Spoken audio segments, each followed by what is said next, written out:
Aita for not letting my friends use my backyard for their wedding because they do not want me to bring a +1. Here is the situation. Last summer, I bought my grandparents' house. This house was the hangout spot for my friends and I throughout our childhood. This includes my friend Dave. The house has a sizable amount of land, which includes a lake and a gazebo.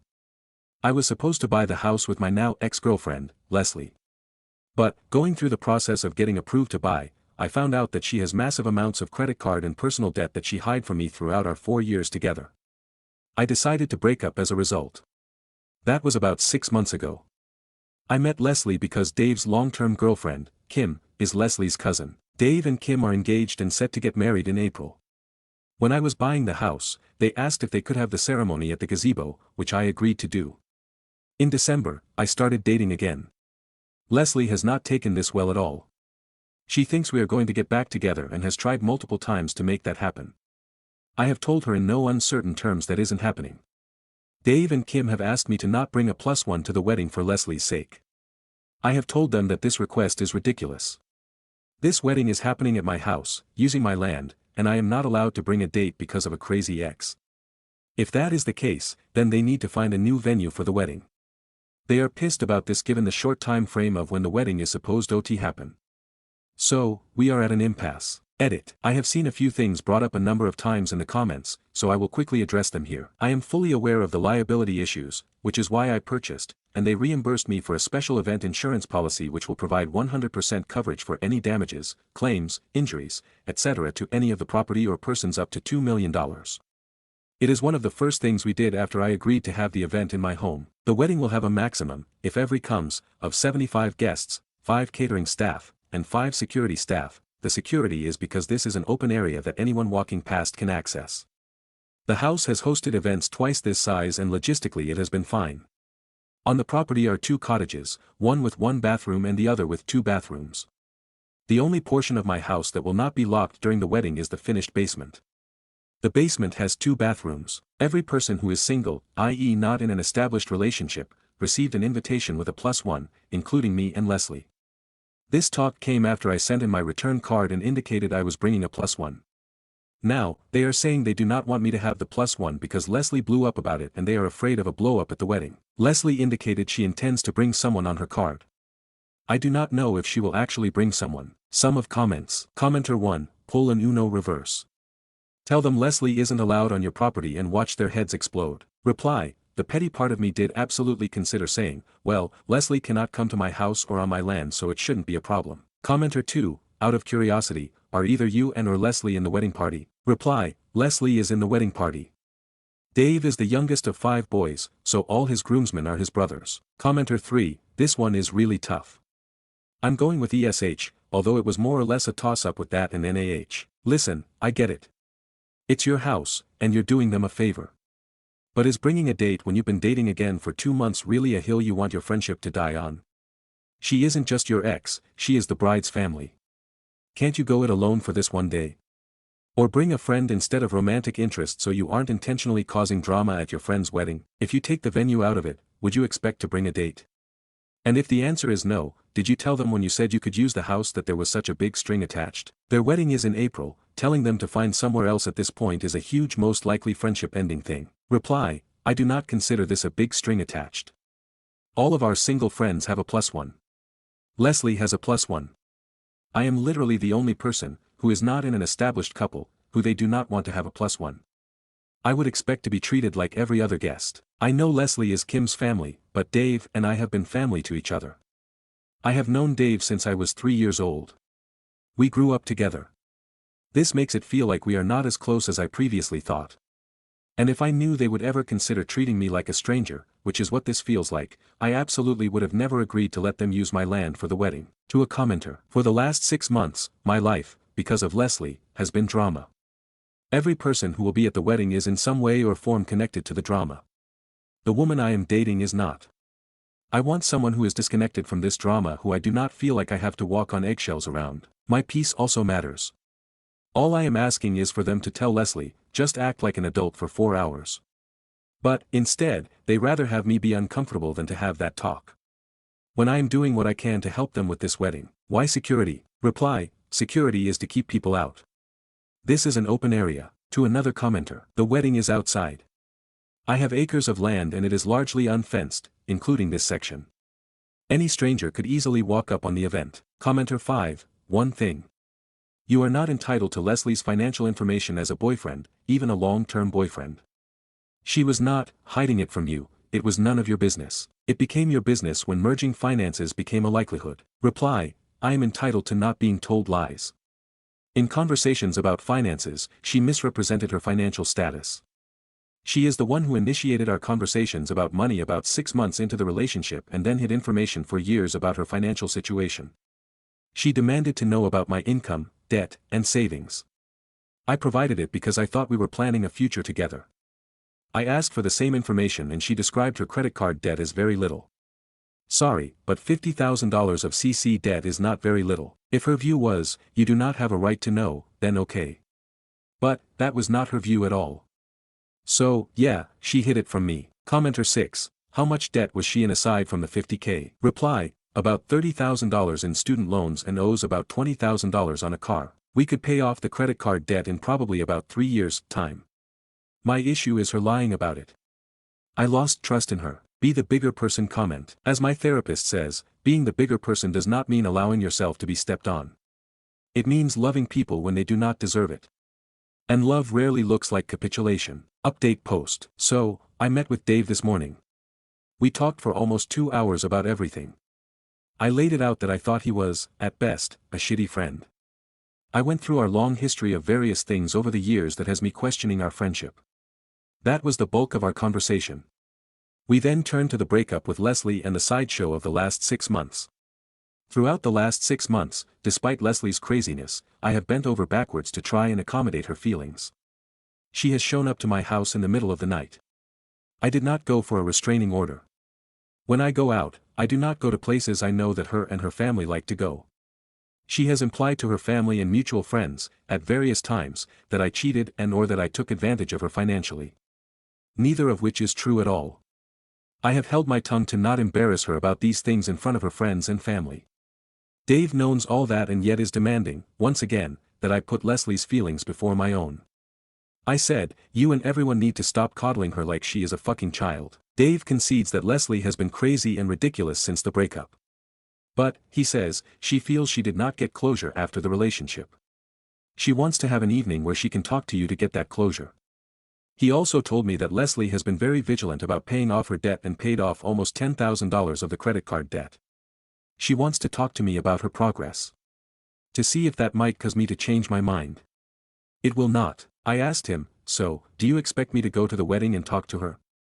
Because I have her blocked everywhere and, date or not, I do not plan to say a single mumbling word to her. He said, I fully expect she would lose it if y'all do not talk at the wedding. I told him if that is the case, then, for the good of my property, I can't have Leslie come. If she is so unstable that I need to be coerced into a conversation with her, she is too unsafe to be a guest, in any capacity in my home. So, I have told him, based on what he has told me, Leslie cannot come to my house or on my land. I am willing to still have the wedding at my place, but I cannot trust Leslie won't do something given what you are telling me. Dave lost it at this point. He said, fuck you and your shit. I don't need it. So, I said, then the wedding is off. He left. So, that is the state of things. Top comments. Commenter 1, to add the day of the wedding is not the time to get closure and at the wedding is not the place to get closure. Your friends are okay with her hijacking their ceremony so she can sleep better at night? Yeah, that would be a big not happening, any of it, from me. Commenter 2, well I think one of your key takeaways from this is that you need to start living your life, stop avoiding places you normally go to, clarify to people why you broke up, not that you cheated, and put together any evidence of her crazy behavior so you can get a restraining order if needed. You also need to tell people why the wedding isn't happening at your place, as you know they're going to make you out to be the bad guy. Sum of comments. To a comment, my peace of mind matters. And I offered a solution that keeps the peace, while also not exposing me to the chaos that is Leslie. Leslie does not come to the wedding. I would have been willing to let them have it at my place then. I would be willing to not come to the wedding myself to make it fair. Speaking with Leslie is not keeping the peace. It disrupts my peace of mind. Commenter 1, you handled this awfully. You don't start a heart-to-heart about your ex-girlfriend by laying out every grievance you've ever had in your relationship with Dave. Where do you expect him to be mentally emotionally when you even start the conversation about your ex? No wonder he blew up at the end, he felt attacked. Reply, this was not a heart-to-heart about my ex. This was a heart-to-heart with Dave about our relationship, his and mine. We have talked about Leslie. I was done with those discussions months ago. I made that clear when setting it up. Because I understand Leslie's position, I under Kim's position, but I did not understand Dave's position.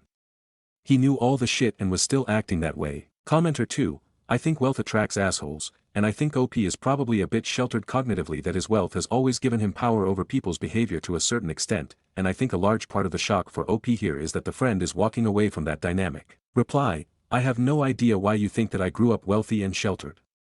I did not. You notice I did not mention my parents in the post.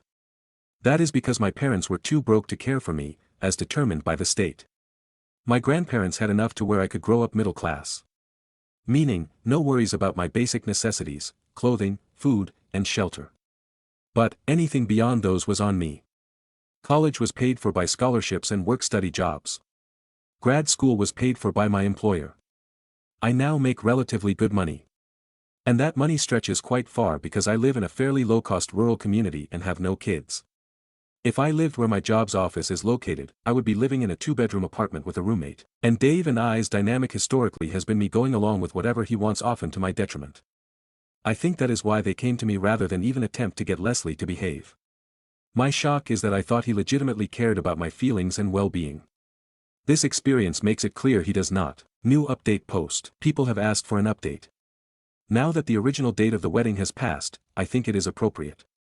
In the weeks following the discussion with Dave from my last update, a number of our mutual friends reached out to me and asked if everything was okay. I ignored these messages and went about living my life. Dave reached out to my grandparents. My grandparents said I need to talk to Dave and figure it out. I ignored them. About a month after my last update, Dave's mom reached out. She said, "OP, I hope you are doing well. Can I come and listen to you? I know a number of people what to tell you what they think, but I just want to hear you. I will say as few or as many words as you want. If you do not want to, I completely understand." Her tone and tenor was different than everyone else, so I decided to meet up. We met on the back porch of my house.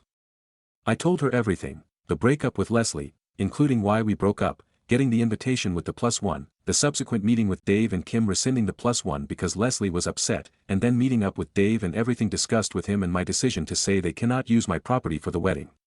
After I explained everything, I was pretty upset. She asked, "Can I give you a hug?" I said yes. She gave me a hug while I cried for a bit. She asked if there is anything I wanted her to say. I asked her for her perspective on everything. She talked about how she did not really know about why Leslie and I broke up. She had heard rumors about me cheating and the like, but she didn't believe them. But, she didn't know why we broke up because she thought we were happy and had a good relationship. She admitted she was upset by it because she was looking forward to coming to our future wedding, Dave and I having kids around the same age, and those kids spending time together at her house like Dave and I used to do. But, ultimately she felt it was not her place to say anything since I am a grown man entitled to live my life how I see fit. She said Dave can be a jackass and was being one here. She told me Leslie's behavior was out of line, but she did deeply empathize with Leslie. Dave's mom told me things I did not know about her. Dave's mom's break up with a long-term boyfriend before she met Dave's dad and how for a year and a half, she was an absolute wreck of a person. During that time, she said she did a lot of things she is not proud of and were out of character for her. She told me she dreamed about a certain life she was going to have, and that dream was scattered, and for a year and a half, she would have done anything to get that dream back. So, she cannot judge Leslie, but thinks Leslie needs therapy. We shot the shit for a bit and she then left. For the next couple of weeks, I kept getting calls and texts about what is going on from various people involved. I decided to just, in a rather factual way, lay everything out. I drafted a mass text message and laid out exactly why the wedding was not happening at my home. I went through everything I had shared with Dave's mom. I also sent an email. I let it be known that if anyone showed up to my house on the original wedding date, I would call the police. After I sent the message and email, a number of mutual acquaintances and friends apologized to me for how they have contributed to the situation. Also, shit apparently hit the fan on the wedding. Dave had lied about our conversation to Kim. He apparently told her he begged and pleaded with me to let them have the wedding on my property. Dave reached out to me to apologize and see if I would be willing to talk. I told him I thought it was best that we do not talk for a while. A lot of people are mad at Leslie and her family is blaming her for the wedding situation. No one showed up to the house on the original day of the wedding as far as I know, the wedding date is in limbo. Sum of comments. Commenter 1. Why is Dave so invested in Leslie's feeling instead of his best friend's or his fiancé's? Reply, I 100% guarantee you Dave is doing Kim's bidding. Kim definitely wants Leslie and I back together. Commenter 2. I dunno, you made it sound like Kim was pissed at Dave for lying about the venue situation. Reply, she is pissed he lied about our conversation. She very much wants to do the wedding on my property. But, she very much wants Leslie at the wedding and for us to reconcile. In other words, as it relates to Leslie, Dave is doing exactly what Kim wants. Commenter 3, I'm curious if you know what the debt she has was for. Does she have a shopping addiction, was she simply living beyond her means, was there a period she didn't work, etc.? Reply, I do not know all the details of how she accumulated the debt. It was over the course of years and due to various issues. For me, it did not matter what the issue was because fundamentally I could not trust her because she lied. Commenter 4. I agree it was wrong of her to lie about him cheating and trying to make him jealous with a +1, but that kinda goes to what Dave's mom was saying, that even she said and did things after a breakup that she's not proud of looking back at it. I agree with her that she probably needs therapy, but I'd say OP probably needs some as well. As for the bride and groom, they not only expect her to try to reconcile at their wedding, they're actively helping her to the point of being willing to have her cause a scene at their own wedding. Maybe they're more her friends than his, but I think there's more to the story than what's in the posts. Reply, there isn't more to the story. Leslie and Kim are cousins, best friends, and were raised like sisters. Dave will do whatever to make Kim happy. Kim set us up and want Leslie and I together. Commenter 5, I know Dave told you that she'd paid off some of it, but did he ever say anything about her explaining to him or Kim as to why she racked up the debt and why she lied about for so long? Also, did he or Kim just let her lie to people about you cheating and not try to stop her or set the record straight with people? Reply, all I know is she is paying it off with every bit of spare money she has. She is living with family for free, took a second part-time job, and is paying it off. I have no idea what she told Dave about how she got the debt and or why she lied. It makes no difference to me. I have no idea how the rumor of me cheating started. I have no idea if Leslie started it or someone else. This is a small rural community and rumors spread here with unknown origins. I have no idea what if anything Dave, Kim, and or Leslie have done as it relates to these rumors. Does not matter to me at this point. I just want the record and facts to be straight. I much rather not have my breakup discussed at all in the town square. I just want people to leave me alone. Do not really care if they believe I cheated or not. Top comment. Commenter 1, I love Dave's mom. Commenter 2, 110 on the approach and offer to just listen. The healing salve OP needed while everyone else was just chattering a narrative about him. Feeling heard had to have been so healing, and it did seem to yield some clarity for OP. I like that she empathized without excusing and didn't what about OP for other people having struggles, too. She seems like one of those people who can contain two perspectives of the same story with grace. Acknowledging the truths, Dave can be difficult, the girl was struggling, and yet somehow sounding non-judgmental of anyone was a lovely way to ally with you. I'd still dump Dave, but any way we can keep his mom. I wish her a lovely Mother's Day. Stories number 2. Aita for publicly humiliating my boyfriend after finding out he was cheating on me with a minor. I, 25F, was with my ex, 29M, for nearly 3 years. We lived together, shared a dog, talked about getting married. I was ride or die for this man. I supported him through depression, job loss, and family issues. I gave him everything, and apparently, that wasn't enough. A few weeks ago, I started feeling off. You know when your gut just knows something's wrong. He was distant, cold, always on his phone, and suddenly way too concerned about his privacy. I wasn't snooping at first, but one night he left his phone on the bed while he was in the shower, and a notification popped up from someone named M. I opened the chat. It wasn't just cheating. It was months of sexually explicit messages. Photos. Videos. He was telling her he loved her. Calling her his escape. The worst part? She was 17. She told him. He acknowledged it. And he said, just a few more months and no one can touch us. I confronted him. He tried to gaslight me. Said I misread the messages, that she was joking about her age, that I was overreacting. I wasn't overreacting, I was done. He had a birthday coming up, and his friends threw him a party at a bar. I showed up. I waited, smiling and laughing as he acted like everything was fine. Then I stood up, tapped my glass, and said, "Happy birthday to the man I thought I knew. Who cheated on me for months. Who told me I was crazy while he was sexting a 17-year-old girl behind my back. Who planned to wait for her birthday like that made it okay. I read out a few of the messages. I said I had screenshots. That I'd reported everything to the authorities. That I hoped he rotted. He stormed out. People were frozen. Some were disgusted. Some messaged me later saying I shouldn't have done it like that. That I ruined his life, embarrassed him in front of people who didn't need to know, and that I stooped to his level. Even his mother texted me, saying I should have just walked away and let the law handle it. That making a scene was vindictive. Maybe it was. But after everything, and finding out he was grooming a teenage girl, I couldn't just disappear quietly. So, AITA for humiliating him publicly. Comments. Commenter 1. I wish I could give you a great big hug. You did not humiliate him, he did. I would have done the same thing. Commenter 2. Guy here fucking bravo. Anyone who questions what you did fuck off. Don't stop now, take to social media and tell all family, friends and acquaintances of Merv the perv's predatory behavior. Alert the gal's family. And his mother. The apparent supporter of her sexual predator of a son, fuck off. Update. Hi again, I didn't expect my post to get that much attention. Thank you to everyone who commented, messaged, and shared support. Here's what's happened since. I'm safe. I moved out the night after the party. I'm currently staying with a close friend who's been my rock through this. I brought my dog with me, yes, legally he's registered under my name, thank God, and we're both okay, though I haven't slept more than a few hours at a time.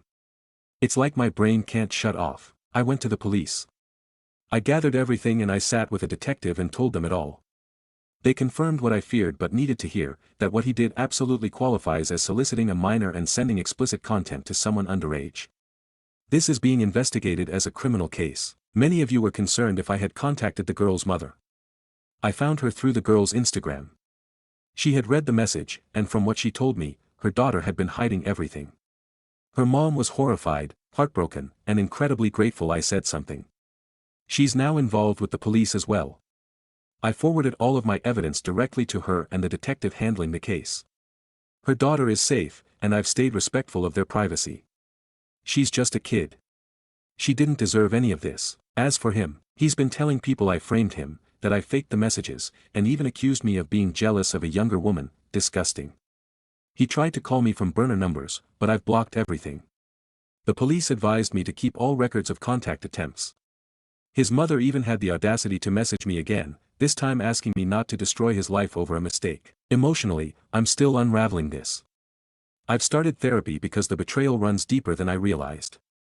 I loved this man. I thought I was going to marry him. And meanwhile, he was abusing a child and gaslighting me into silence. But I'm proud I didn't stay quiet. I'm proud I stood up, at the party, to the police, to her mother. Thanks again for reading and for giving me strength when I was starting to question myself. Comments. Commenter 1. Proud of you. Please mute, not block. Also take screenshots of everything and forward everything to the officer detective in charge. Some apps allow the sender to erase their messages from your device. Commenter 2. Tell mom, I didn't destroy his life. He did it all by himself. Too bad he wasn't raised better. Stories number 3. My brother-in-law crossed the line while my husband is deployed. My husband, 28M, and I, 27F, have been married for a little over a year now. He's currently deployed overseas with the military, and we recently found out right before he left that I'm expecting our first child. It was bittersweet timing, but he was overjoyed, and so was I. Last week, I shared the news with our families, and the response was overwhelmingly positive. Everyone was excited, especially his younger brother, 25M, who's always been a bit too friendly but nothing I couldn't chalk up to personality. That changed this morning. I woke up to a message from him saying he understands how emotionally draining pregnancy can be and that sometimes intimacy becomes rare or non-existent. He then said, blatantly, that he's available if I need comfort, emotionally or physically, while my husband is away. He even made a comment about how no one has to know. I'm furious, disturbed, and honestly at a loss. I have zero interest in anyone except my husband, who is the love of my life. But now I'm stuck wondering how to handle this without tearing a hole in their family. My husband and his brother are extremely close. They grew up together through some tough times and have always leaned on each other. His brother was even the best man at our wedding. My husband would be heartbroken and enraged if he found out what was said, but at the same time, this is a massive betrayal. His brother isn't just disrespecting our marriage, he's undermining my husband's role as a father and partner during a time when we're supposed to be building our future. I keep thinking, do I tell my husband now, while he's deployed and can't really do anything except stew in anger from afar? Or do I wait until he's home, knowing that delaying might look like I was hiding it? If I don't say anything at all, his brother stays in his life like nothing happened, and that makes my skin crawl. What if he tries this again, or with someone else? What if he's done it before? My loyalty is to my husband and our baby. But no matter what I choose, someone is going to be deeply hurt. There is no clean way out of this. I just want to do what's right for my marriage, my child, and myself. How do I expose a betrayal that could wreck a lifelong bond, without causing unnecessary damage? Stories number 4. My 23F, sister, 30F, is upset I babysit my friends, 23M and 22F, baby over her nightmare kid. How can I get my family to understand that her kid is a nightmare? I'm a 23-year-old child-free woman, if this is needed for the story, and my sister is 30 with a 4-year-old son. She's a single mom, ex-husband is not in the picture and has no contact with her or the kid. I'm gonna get straight to the point, that kid is a nightmare to be around. It's not his fault, it's my sister's fault. He very clearly has behavioral and mental health disorders, even at his young age. However, my sister was and is very ableist and refuses to accept that her son has problems. The kid screams bloody murder whenever something doesn't slightly go his way, screams and cries when he's overwhelmed, has meltdowns to certain sounds and textures. Like I said, I don't blame the kid for these issues, but my sister refusing to get in treatment or help makes the kid a nightmare to be around. So, as a result, I don't babysit the kid when my sister asks, more like demands, I do so. This causes a lot of fights between us and our family. I have a friend, 23M, who's married to a wonderful lady age 22 and they have a baby boy together who just turned 1. Yes, they got married and had him young, but it's not my place to judge them. This past weekend they asked me to babysit for them, and I agreed for a few reasons. Their kid is calm, well-behaved, and a general good kid toddler baby to be around. I love babysitting him. Also, they asked me nicely and understood that I might say no because I'm child-free. They were polite about their request. A thing about me is that if you ask me to do something politely, even if it's something I wouldn't usually agree to, I'd probably do it because you were nice and polite. So for these reasons, I happily agreed to babysit the boy. My sister also asked me to babysit her son that day so she could have a day to herself, and I refused and told her I was already babysitting for my friends. She was pissed, to say the least. She said a few comments about how I was an ass and not a good sister, but I thought she dropped it after that. This past weekend, while I was watching the baby, my sister started banging on my door. I looked through the window and saw that she had her kid and a care bag with her, and I knew she was trying to drop him off and make me babysit. She was banging on the door, yelling at me and calling me heartless and a baby hater, while I was holding a baby, ironic, and that I better open up and do my sisterly duties. I put the baby in a different room to keep him from getting scared by the noise, and told my sister through the window to leave, or I would call the cops. She started cursing for a solid 5 minutes before she finally left. I had the whole thing on my doorbell camera and sent it to the family group chat. Surprisingly, my whole family is on my sister's side. She keeps arguing with me about how I'd rather babysit a kid not even related to me over my nephew. I reminded her that her kid is a nightmare to be around, but she keeps saying that for family you help out. My sister has been cold since, and keeps sending me text messages to provoke me into arguing with her more. She's also started saying some pretty ableist and nasty things towards my friend's wife. My friend's wife is on the spectrum and has BPD, and my sister keeps saying that she should have been sterilized and never should have passed her issues to her kid, BTW. Her kid has shown none of the signs that autistic infants usually show, so what my sister is on. I will admit that I do feel a bit guilty because I never consider babysitting my nephew, but I jumped at the opportunity to babysit my friend's kid. My sister, dad, 66, mom, 64, and brother, 33, are all calling me an asshole and saying that I'm just using the CF label to avoid family responsibility. I need advice on how to get my family to see my perspective on this. How can I explain to them that the issue isn't the idea of babysitting, but it's the behavior of the kid? Relevant comments. Commenter 1, just ignore your sister, maybe even block her. She isn't entitled to you as a babysitter. As for your family, black kettle them, so when are you babysitting sister kiddo since family should care for family? Reply, my brother, 33, which I should have mentioned, has a wife and kids so he can't babysit, and my parents are in their early mid-60s, also probably should have mentioned, and claim to be too old to do so. I'm the youngest and was a whoops baby my parents had in their 40s by chance. Because of my young age and the fact I'm not married and don't have kids, they keep saying I'm the perfect person to babysit because I have nothing to do, not even taking into consideration that I have a job and friends of my own. Why can't your brother take care of him if he already has experience with his own kids? Reply, in the words of my family, he already has his own family responsibility, you have none. Yes, that's pretty much always their response to when I ask why can't my brother babysit the kid. My brother also deep down knows the kid is a nightmare, even as much as he tries to ignore it along with my sister and parents. To a different commenter, his kids don't like spending time with her kid because he's had violent meltdowns and hurt them before. The kids avoid that boy like the plague. I don't blame any of the kids in that situation.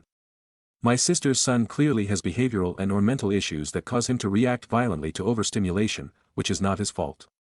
He needs help so he can develop ways of controlling his meltdowns, if that's the right phrase, and keep his emotions in check.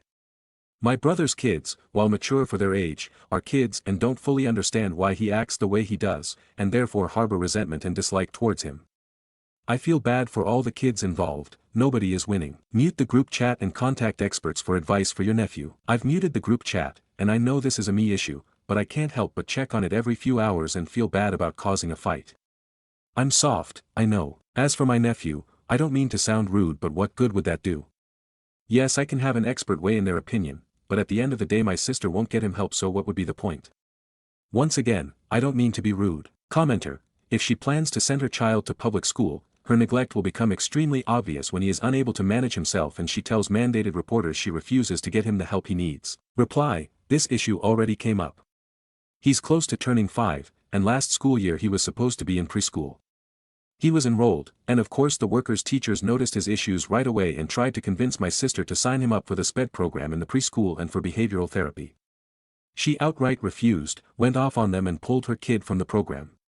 He's going to start kindergarten in the fall, and my sister said if they insult her son she'll pull him out and homeschool him. I feel bad for my nephew, because it's not his fault he was born with these issues that cause him to act out when he gets overwhelmed. I sincerely hope my sister wakes up and gets him help, or that once he grows up he'll get help himself. Does the family know the kid is a nightmare? Reply, they know the child is a nightmare. They keep trying to pretend he's not and ignore the issue, but they know. They don't want to piss my sister off by mentioning it, as she goes nuclear with insults and fights whenever someone brings it up. I love my family, I love my nephew, and I love my sister, but it is so wrong to just ignore the issues he has. He needs help. There is something wrong in his head. I'm not saying that to be mean, or cruel, or ableist in any form, but it's the truth. I responds to a longer comment. Reply, I really hope I wasn't offensive with my wording. It feels wrong to say this kid has things wrong with him in the head or he's messed up in the head, but I genuinely don't know how else to describe it. I really don't phrase it that way to be mean or ableist or any kind of isn't or phobic, but that's the only way I can think of to describe it without a diagnosis. I don't know how much help CPS would be. We live in a small town in the south. I don't even know if CPS has an office down in our town district. The nearest town over is a rundown city with a high crime rate, child abandonment rate, and drug use rate, so I can imagine that the CPS offices there are probably overwhelmed. Sounds like she has mental health issues too. I don't want to speculate, but I don't think she does. I think she's just ableist towards mental health disorders specifically. I'm not saying that mentally ill people can't also be prejudiced towards others with disorders and mental illnesses, but she doesn't show any signs of having any mental illness, so I don't think she has any. I could always be wrong, as I'm not a therapist or doctor, but this is just my perspective from growing up with her. Commenter, maybe when he's too much for everyone else in your family, and she really has no help at all, she will take steps to get her son the guidance he needs. Reply, my parents used to try and tell her this when he was smaller toddler and showing these behaviors. They were more tame then and have escalated as he got older. She blew up, said that if they kept insulting her kid she wouldn't let them see him again. Obviously I can't imagine the position that put my parents in. They love their children and grandchildren, so I can imagine a threat like that would make them cave. The sister's point of view. The problem is, my sister doesn't want him to be diagnosed with anything. She has this belief that kids are overdiagnosed as a way for pharmaceutical companies and hospitals to get more money out of parents and insurance companies. And I agree to an extent that we do have an issue of over-medicalization in our country and that we tend to slap pills and medication over the problem rather than find a way to actually resolve it. However, that doesn't mean I think that medication isn't the solution in some cases. I don't know what would help my nephew, but I'm pretty sure that doing nothing is worse for him. OOP's family and their views. My parents and brother don't share the same beliefs about mental illness that she does, and I was in no way raised in any way that could even remotely cause that belief. I'm still shocked, angry and horrified she said that about my friend's wife. I almost feel like I need to address in itself. She literally said my friend should be sterilized and prevented from having kids because she has a mental illness. I can't even wrap my mind around how cruel someone can be to say that a woman who's always wanted to be a mom and is a great mom should be sterilized simply because she has a mental illness. A few last clarifications from OOP. My sister makes enough money to live comfortably with her and her son. Hiring a sitter would put a bit of a strain on that. They're in that financial bracket where they are comfortable, but they can't afford expensive things or afford to pay for extra things. I guess you could say they are lower middle class. According to them, they are parents being too old. My mom retired early from a state job and has a part-time easy job, and my dad is still working a different state job for a few more years. My sister's ex isn't the dad. My sister has red-brown hair. Her husband had brown hair. Kid came out with a very light blonde hair. My family didn't see this as odd because I have a very light, white-looking blonde hair color and one of my nieces also has blonde hair, so we just figured my sister carried the recessive gene. Husband wasn't suspicious of anything either, until sister broke down in a panic at the blonde hair and confessed that while they had been a short break after a fight, she had slept around a bit. Husband left because he didn't agree to opening the marriage during the break, and didn't sign the birth certificate. Sister has no idea who the father is and has no way to get in contact with any of the guys she slept with. Update post. So shit has hit the fan. My post was about 3 days ago, and ever since that post my sister's behavior escalated. I tried to talk to her about getting help for my nephew, and she kept screaming at me every time I brought it up. She said a lot of derogatory terms towards people with mental illnesses and mental disabilities, terms I won't repeat here. That wasn't the only escalation. She was at my door several times a day starting 2 days ago. Banging on my door, screaming, crying, cursing, the works. She brought my nephew each time and he always looked so confused and defeated. He was too tired to react or melt down like he normally does around loud noises, and it broke my heart to see that on my doorbell camera. I wasn't at my house. I was crashing with my friend and his wife. I took the advice of a commenter who said to put some physical distance between me and my sister. They said I was free to stay as long as I wanted as long as I helped out with some house chores and childcare while I stayed, which I thought was more than fair. So I'm staying in their guest room currently. I'm still with them, even though my sister isn't much of a problem. Many will be glad to know that my sister won't have parental rights over my nephew soon. She dropped him off at a safe haven site in the middle of the night. Totally a fun phone call to wake up to at 2 in the morning. And my nephew is currently with my parents. Social services placed him with my parents, and he's set to have mandatory therapy. In my state, don't know if it's different in others, if a child is abandoned in any way, safe haven or not, a physical and mental health exam is done. Other than being a little bit underweight, my nephew was physically healthy. He wasn't being physically abused like a few people were worried. But it was obvious he needed mental health, so he'll be starting therapy sessions soon, as mandated by a caseworker. We are not looking for my sister. After she dropped her son off, she left. She had quit her job a few weeks back, sold her car, and even her house a few weeks ago and had been renting a place, so this was planned. In my personal opinion, she planned to abandon her son the day I was babysitting my friend's baby, which is why she had such a nuclear reaction. She did leave a note, saying she can't do it anymore, she met someone, and that she doesn't want to be a mom to my nephew anymore. In her note she said she deserves a normal kid, and not a burden like my nephew. I seriously hope that my sister doesn't have any more kids with this mystery person she's referencing, but it seems like she's running off to start a new life and family. She still has 30 days to reclaim rights over my nephew, but it doesn't look like she'll do that. Time will tell. Like I said, I'm still with my friends because I was worried my sister would do something. My parents and brother have also been blowing up my phone and coming to my house, switching between apologies and blaming me for this. They think that maybe if I babysat that day, she wouldn't have done this, but I think she wanted me to babysit so she could do this. I'm not mad at them for blaming me, I understand that my sister is still their family and they're rightfully in shock and want someone to blame. They're human, and I know humans can be cruel sometimes while going through shock and grief. So, yeah, that's life right now. I'm currently sitting on the couch with my friend's baby while my friend is at work and his wife does a quick grocery run.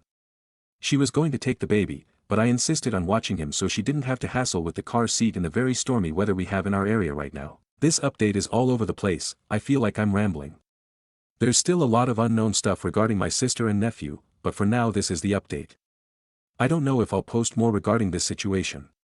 My friend's wife is telling me I should relax and just not think about anything relating to this until I'm more level-headed, but I don't think that's possible. Relevant comments. Commenter 1. Your sister clearly has her own severe mental health issues she's refusing to acknowledge. As fucked up as it might have been, this is best for your nephew. Also, I didn't know you could just drop off a child of any age at a place like that. I thought any child over 2 couldn't be released like that. Reply, I don't know my state laws, so I don't know. Because I'm not directly involved in the case, I'm not getting updates.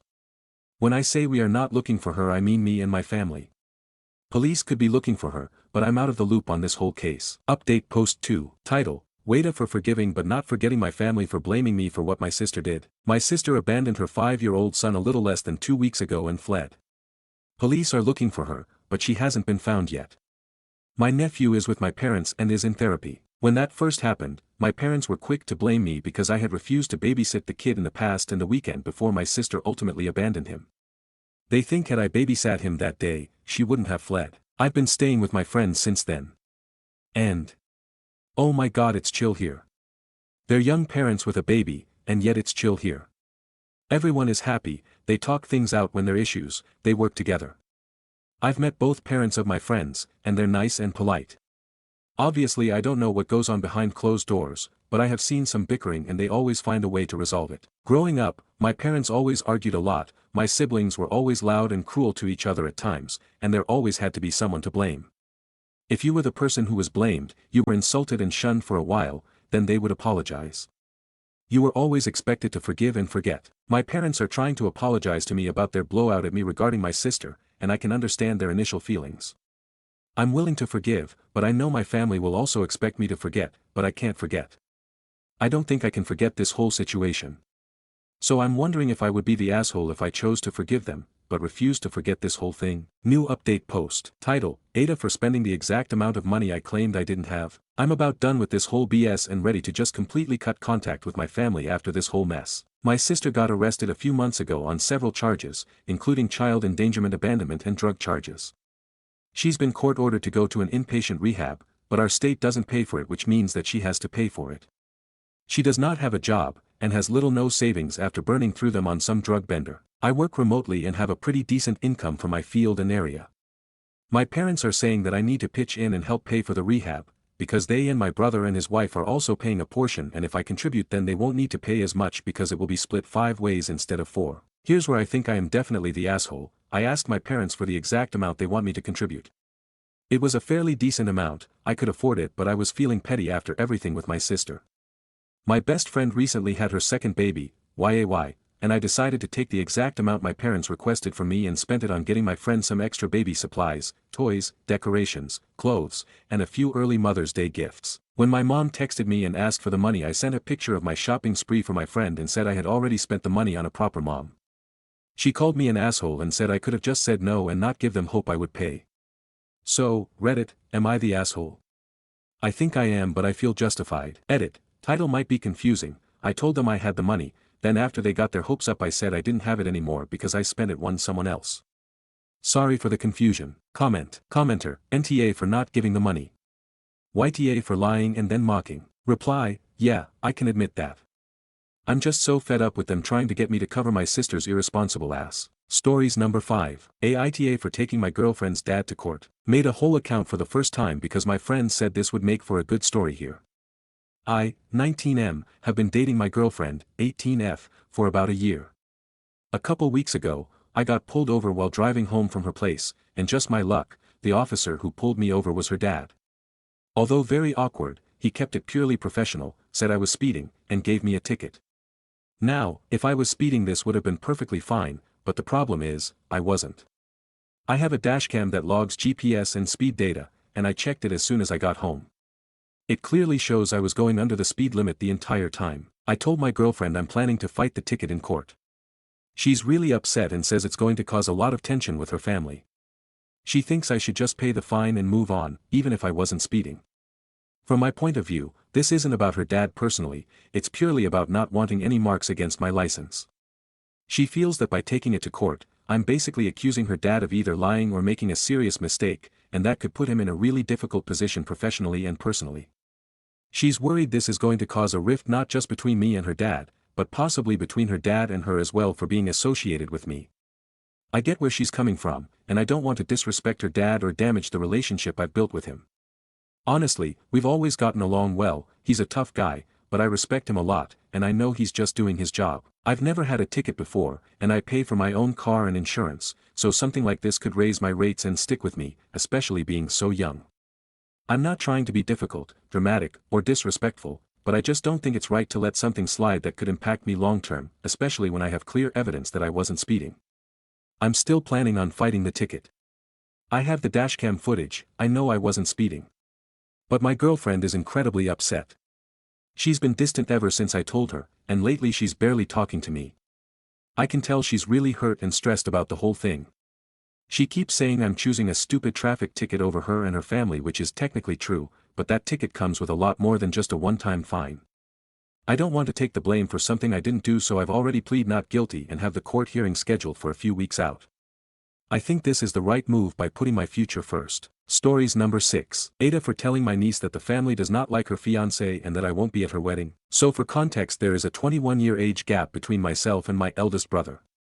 This made it so me, 28F, and his oldest daughter, 23F, are very close in age and have grown up very close. I am very much the favorite aunt and have always considered us friends, not just family. She comes to me when she has a problem she didn't want to talk to her parents about. She tells me about her boyfriend and friend problems. She would call me when she was in college and needed picked up from a party or bar. And I was the first person she told when her boyfriend proposed, calling me at 6 a.m. the morning after because she was so excited to tell me. Some context on her fiancé: they have been together for 3 years and he is 1 year younger than her. She just graduated college in May 2024 and he is on track to graduate in May of 2025. They have their wedding scheduled for just a week after his graduation. He is studying biochemical and microengineering and is very smart, more on the introverted side with a dry humor. Since she introduced him to the family, we could tell they are serious and tried to be as welcoming as possible, inviting him to family events and on trips, getting him birthday and Christmas presents, and genuinely trying to get to know him. Whenever he is around our family he acts annoyed all the time, like it's painful to spend time with us, and he expects my niece to stay by his side the whole function, getting annoyed if any of the little cousins ask her to play, including my children. More context: my niece is my children's godmother, and expects her to leave at the same time as him even if they drove separately. My eldest brother is constantly advocating for him, saying he's just introverted and the size of our family makes him uncomfortable, insisting that he's different when it's smaller groups or one-on-one, but I haven't seen it even when it was just the two of them with myself and my husband. He talks to everyone like we are stupid and is extremely condescending. When they got engaged things got worse. With how close we are, I was expecting to be asked to be a part of the wedding party, but she did not ask me. I was a little hurt, but I chose to let it go because it's her special day and her choice. Then his family planned the engagement party and didn't invite any of my family. She explained that it was just a small affair, just their parents and siblings, but I later found out she lied to me when I saw pictures on social media. I did confront her about that, but she said she didn't plan the guest list, so I tried to let that go too. Then she didn't invite myself or my mom to her dress outing, saying it was a limited number of people allowed and she wanted to make sure his mom and sisters could come with her. After that I told her that it really seemed like she was trading our family for his family. She said she wasn't, but when I asked them later how they planned to spend holidays, he said they'd spend them with his family. My last straw was over December and January. In December she invited me and my husband for dinner. I was excited because she hadn't initiated us hanging out since her engagement. Dinner was nice, a little awkward since conversation wasn't smooth with her fiancé, but pleasant enough. When the check came, my husband took care of it after it sat on the table for about 15 minutes and they didn't offer to split or pay even though they invited us. Then when we were ready to go they asked if we could have a serious conversation. I was confused as to why we didn't have it during the meal, but they proceeded to ask us for money to pay for their wedding. She said it was turning out to be more expensive than they thought and needed help since their parents don't make enough. I asked why they didn't wait until he was working and not just in an unpaid internship, or until she got a full-time job instead of a part-time job. I said that I wasn't saying no, but that I just wanted to understand why they wanted to have their wedding so fast. The wedding is about 8 months after their engagement. That conversation devolved into an argument about financial responsibility, where her fiancé said if we can help then we should because it's family. And then following up with us having plenty of time to resave, when my husband explained a lot of our money was invested for our children's future. After we offered 2G as a little something to help, my niece brought up my savings from my deceased husband's life insurance. I asked if she really thought bringing up my deceased husband was going to help her. We then repeated our offer of 2G and he asked if that was really all we'd give them, so we withdrew the offer. We left enraged. Then before Christmas my mom invited them over to bake because the fiancé enjoys baking desserts and bread. He was so rude to her throughout that she came over for some grandkid time and tea because she was so sad. My dad was pissed. And then neither my niece nor fiancé came to Christmas. We had a family get-together around New Year's, and when we were driving two of my brothers and their wives home we had a conversation about how sick everyone was of the fiancé and how we wished they weren't getting married. Finally in January it was my parents' 50th wedding anniversary. I planned a party for them and then we were going to Mexico, which was group financed by myself and my siblings for our parents. Fiancé was only coming to party as he couldn't miss school for Mexico. The party was fancy, RSVP invitations, private venue, catered, semi-formal dress code. A week before my niece texted me and let me know fiancé wasn't going to come to the party because of a fraternity event. I told her that this was an important family event and on top of that it was rude to skip out on an event that you've asked for without a good reason, and made it clear that I didn't consider his fraternity a good reason considering how long he's known about the event. She said she'd talked to him but I never heard back, so I was unsure if he was going to come. Day of, he showed up late wearing a t-shirt, jeans, and backward cap. My mom, still trying to be nice, said she was glad he was there and he responded like I had a choice. He then stayed in his seat not speaking to the people at his table or participating in the activities. About halfway through we were taking a family picture and invited him to be in it and he said, "This isn't my family." My mom started crying and excused herself to the bathroom. I pulled him aside and snapped. I told him that if he didn't want to be in this family to get the F out. That I was tired of dealing with his attitude and disrespect, and pretending to like him, and told him to leave. When my niece went to follow him I told her that if she went with him that she should forget coming to Mexico with us. She didn't follow him but she made it clear that she was upset that he'd been kicked out. The adults in the family, about 12 of us, sat down with her to air out our grievances about the fiancé with her so that she understood the extent of the problem, but she still defended him, said that we just didn't know him as well and that we made him uncomfortable. After that conversation I told my husband that I just couldn't act like nothing was wrong anymore. So we declined on the RSVP to the wedding.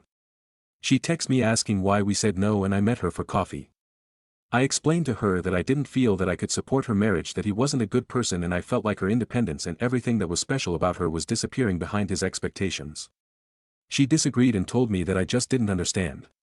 She then told me that if I really cared about her that I should suck it up and come to her wedding. So Aita, should we go to the wedding?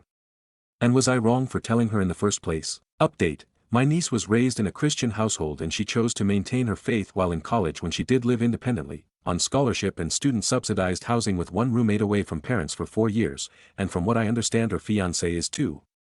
They don't live together and they don't do overnights by their choice.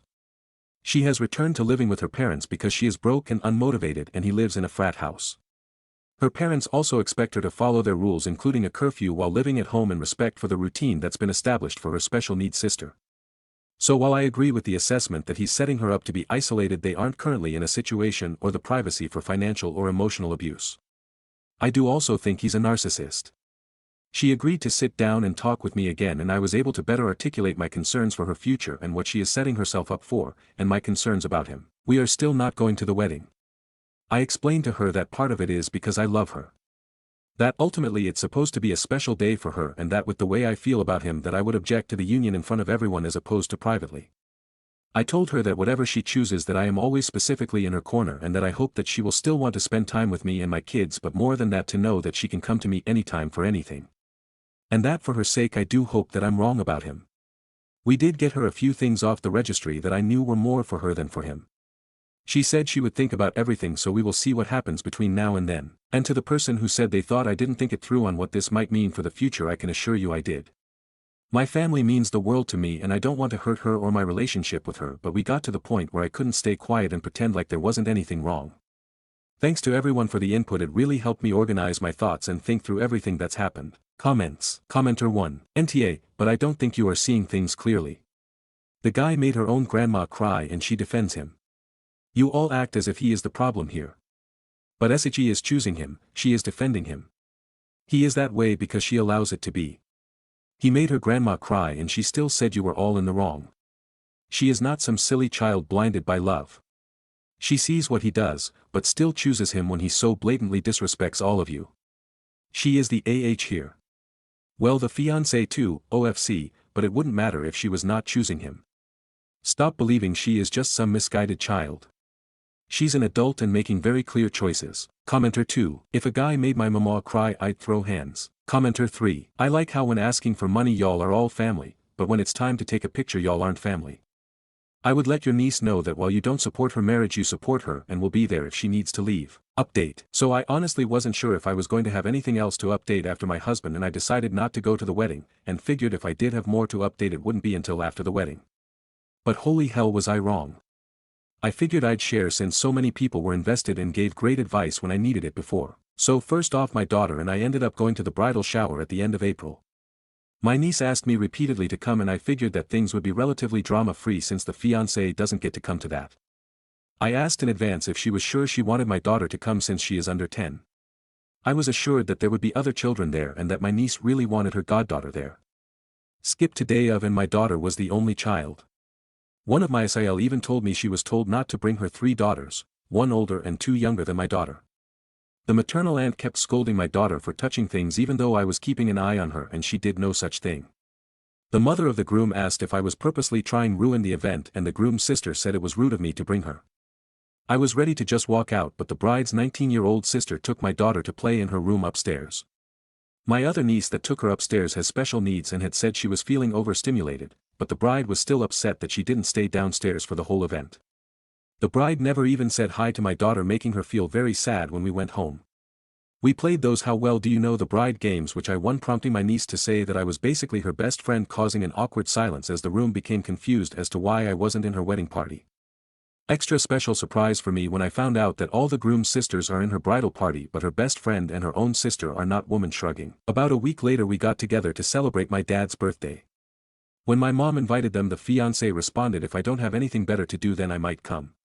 My mom didn't hear anything else so assumed he wasn't coming and when he showed up she had to set a place for him, prompting him to play victim, saying we don't want him around. He then had to be asked to put his phone away at the table while we were all eating and no one else had their phones with them. The final straw for my parents was twofold. They asked about the rehearsal dinner because you'd think the grandparents of the bride would be invited. They were told it was wedding party only, which basically includes the groom's whole family. I later found out through other people that the groom's grandparents were going to the rehearsal dinner because they came from out of state and wanted as much time with the grandkids as they could get. I kept that tidbit to myself because I didn't want my parents to be more hurt than they were already feeling. They then had the audacity to ask my parents to hang out with the bride's sister since she doesn't do well staying at home alone and they would all be busy at the dinner. The second thing was that the bride asked my mom what she'd be wearing to the wedding, specifically asking if she was going to be buying a new dress. My mom said that she wasn't buying something new because she already had a nice dress. My niece responded that my mom dresses old-fashioned and frumpy and that she didn't think anything she already had would be appropriate for the wedding. My mom is very stylish for her age, mid-70s, and the dress she had picked out was gorgeous. My mom told her that she was being rude but that she would give her the benefit of the doubt because planning a wedding was stressful and sent her a picture of the dress. She then told my niece that she had gotten it for her best friend's daughter's wedding and had only ever worn it that once, so my niece hadn't seen it before. My niece responded, I guess it's okay. My mom felt very defeated and my dad had had enough. He responded on their behalf with, from our various interactions it does not seem that you want us to be participants in your special day. Your grandmother and I will no longer be attending your wedding. They returned their wedding gifts. My husband and I decided to do the same. Now from my side of the family the only ones that are going are 2 of my 5 siblings.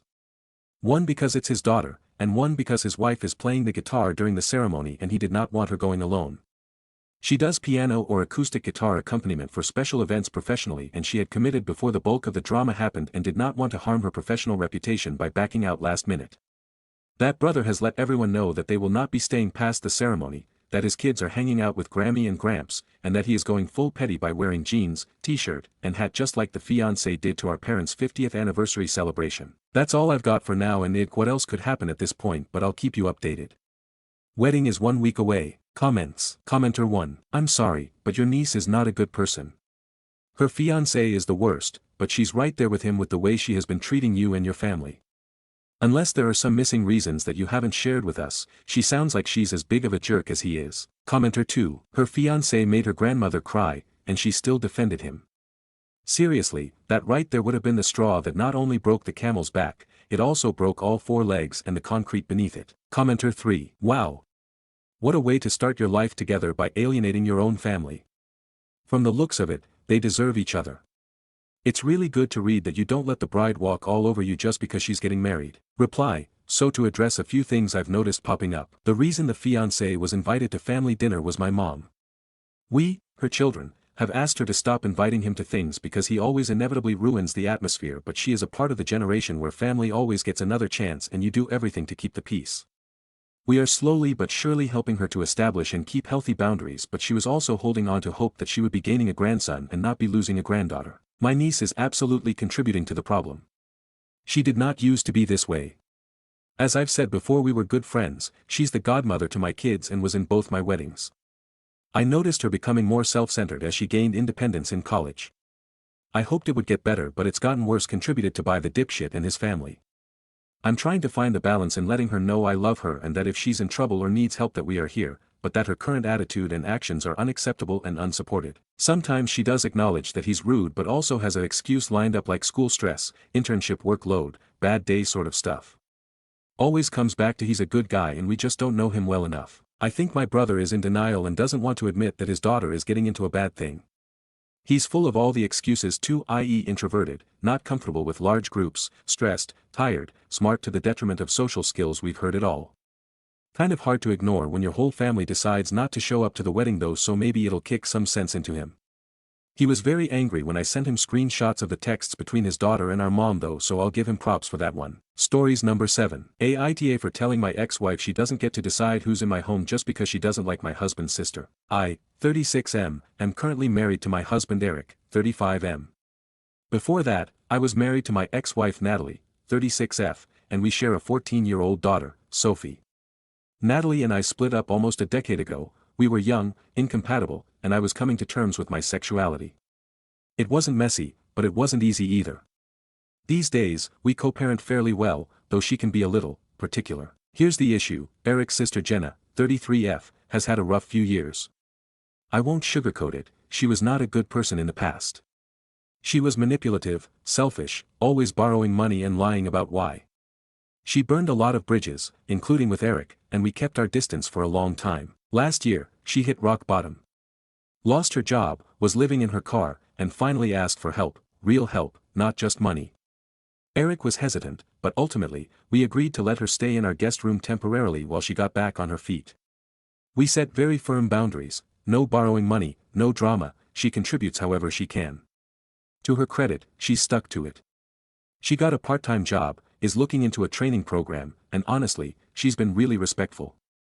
I don't totally trust her yet, but I'm cautiously optimistic. Sophie comes over every other week, and Natalie recently found out Jenna was living with us. She flipped out.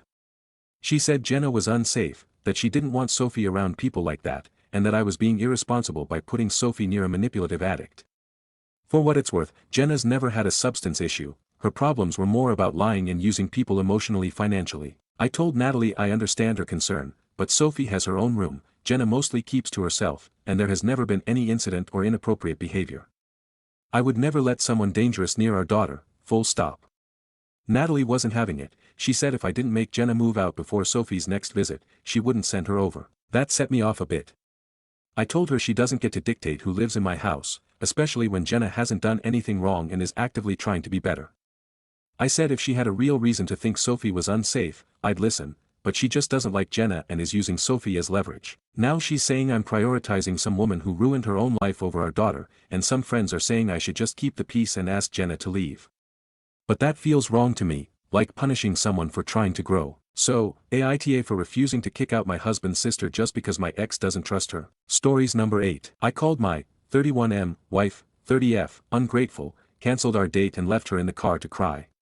How do I make her feel what I feel? My wife and I have been together for 2 years now, just got married recently.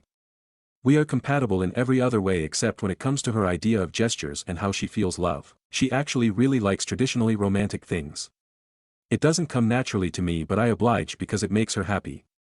One of the things she wanted me to do on one of our dinners together was for me to pick her up in my car, get her flowers, open the door for her, and other stuff she wanted me to do.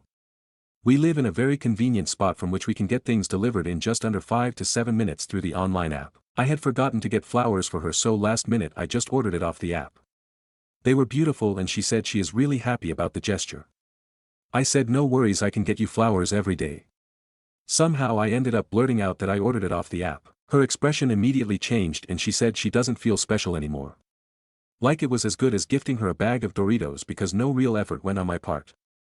She angrily said she would have felt at least a little special had I placed an order directly from a florist I had researched on. First, the app one ordered flowers from is the same app she orders stuff on a whim when we run out, such as bread and milk. I was feeling frustrated at this point and admittedly got mad at her because it felt so silly and I felt unappreciated from the lack of gratitude when she said my gesture doesn't feel thoughtful anymore. I said, "Was the gift thoughtless or are you thankless?" She started crying.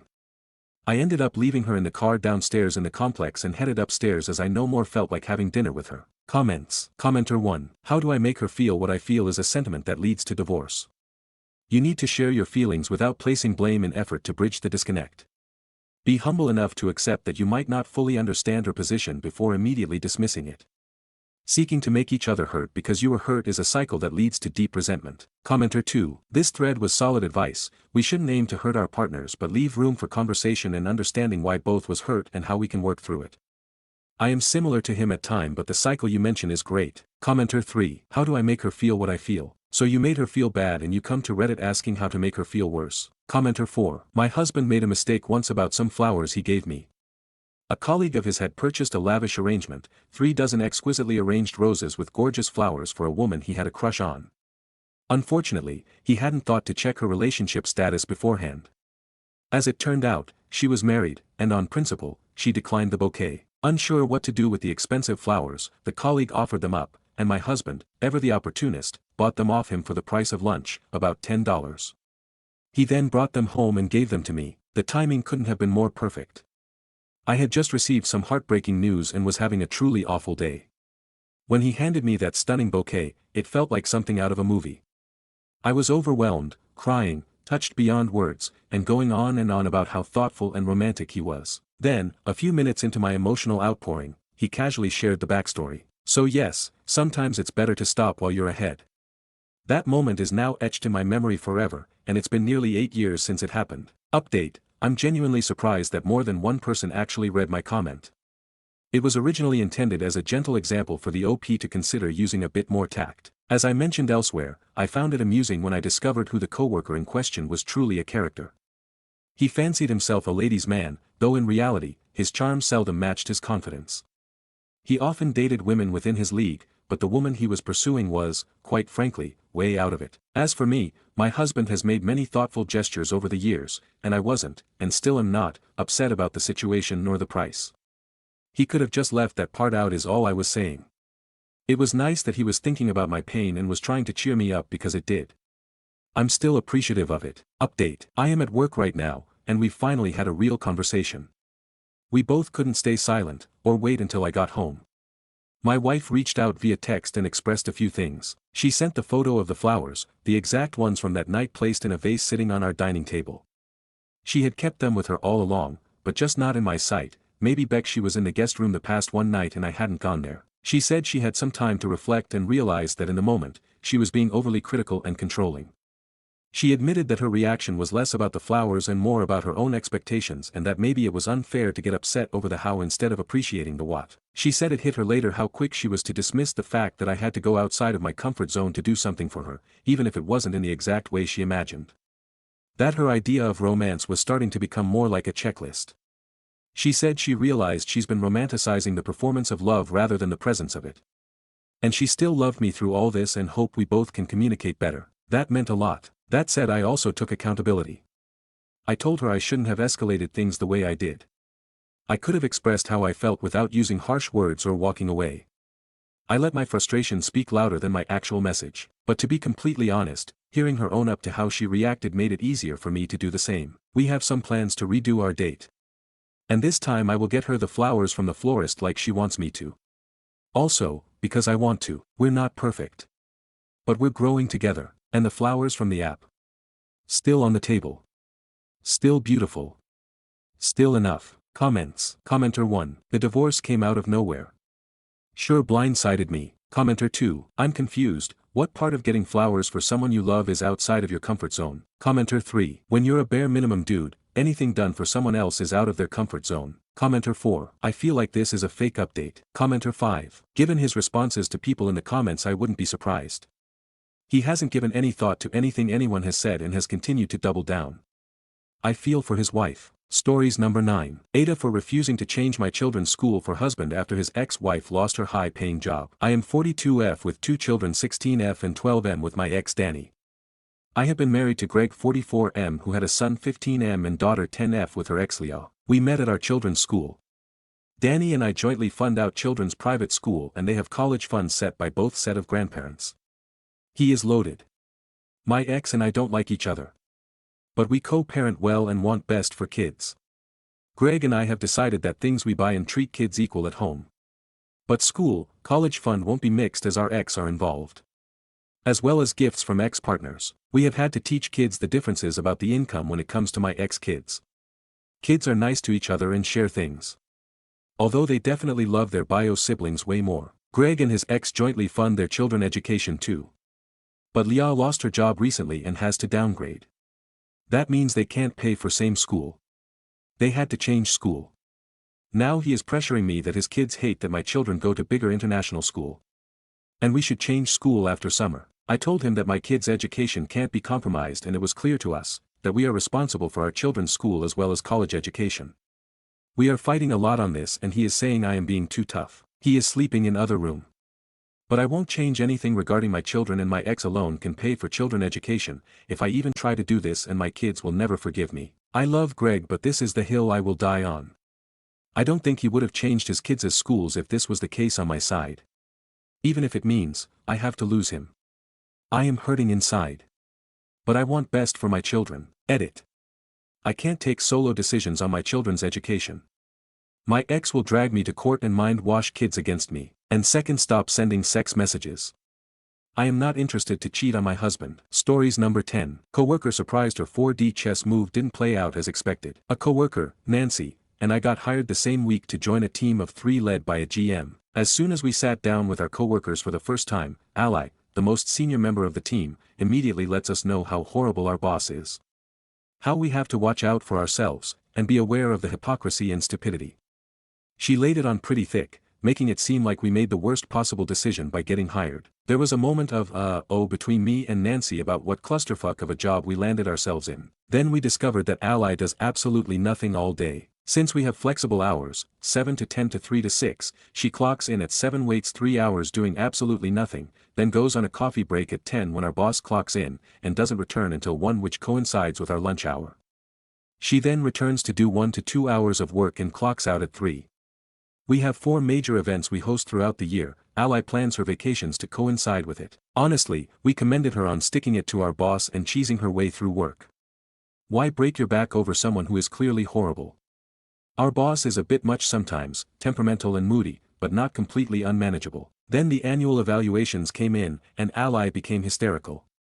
She's gotten ones across the board. Her bonus becomes critically impacted. She throws a fit, notifying the head of HR and letting anyone with a sympathetic ear know the injustice that was committed. She tells us she's applying elsewhere, that she's done with this job. She goes from at least partially working, to nothing at all. She comes to work to collect a paycheck and that's it. The new year rolls around. Shockingly, she never got a job offer, and our first major event of the year is coming up. Like clockwork, she puts forth her vacation. But this time, it gets rejected, thus ensuring another fit and cry over the injustices. Ally has already booked. Everything is paid for. Her husband got his time off approved. Another trip to the head of HR. Ally gets to go on her trip, personally approved by HR, and she's smug upon her return. HR told her she's getting a new boss, and gleefully tells us about how our boss is clearly going to be replaced. This didn't end up happening. Instead, HR tells us how our department will split into 2. They are looking to transfer half the team to the new department. Coincidentally, a different coworker is being let go during a round of layoffs. Ally thinks this is her moment. She signs up to transfer to the new department, and she is convinced this will make our boss fight for her. After all, it would only be me and Nancy, the 2 newest and most inexperienced members left.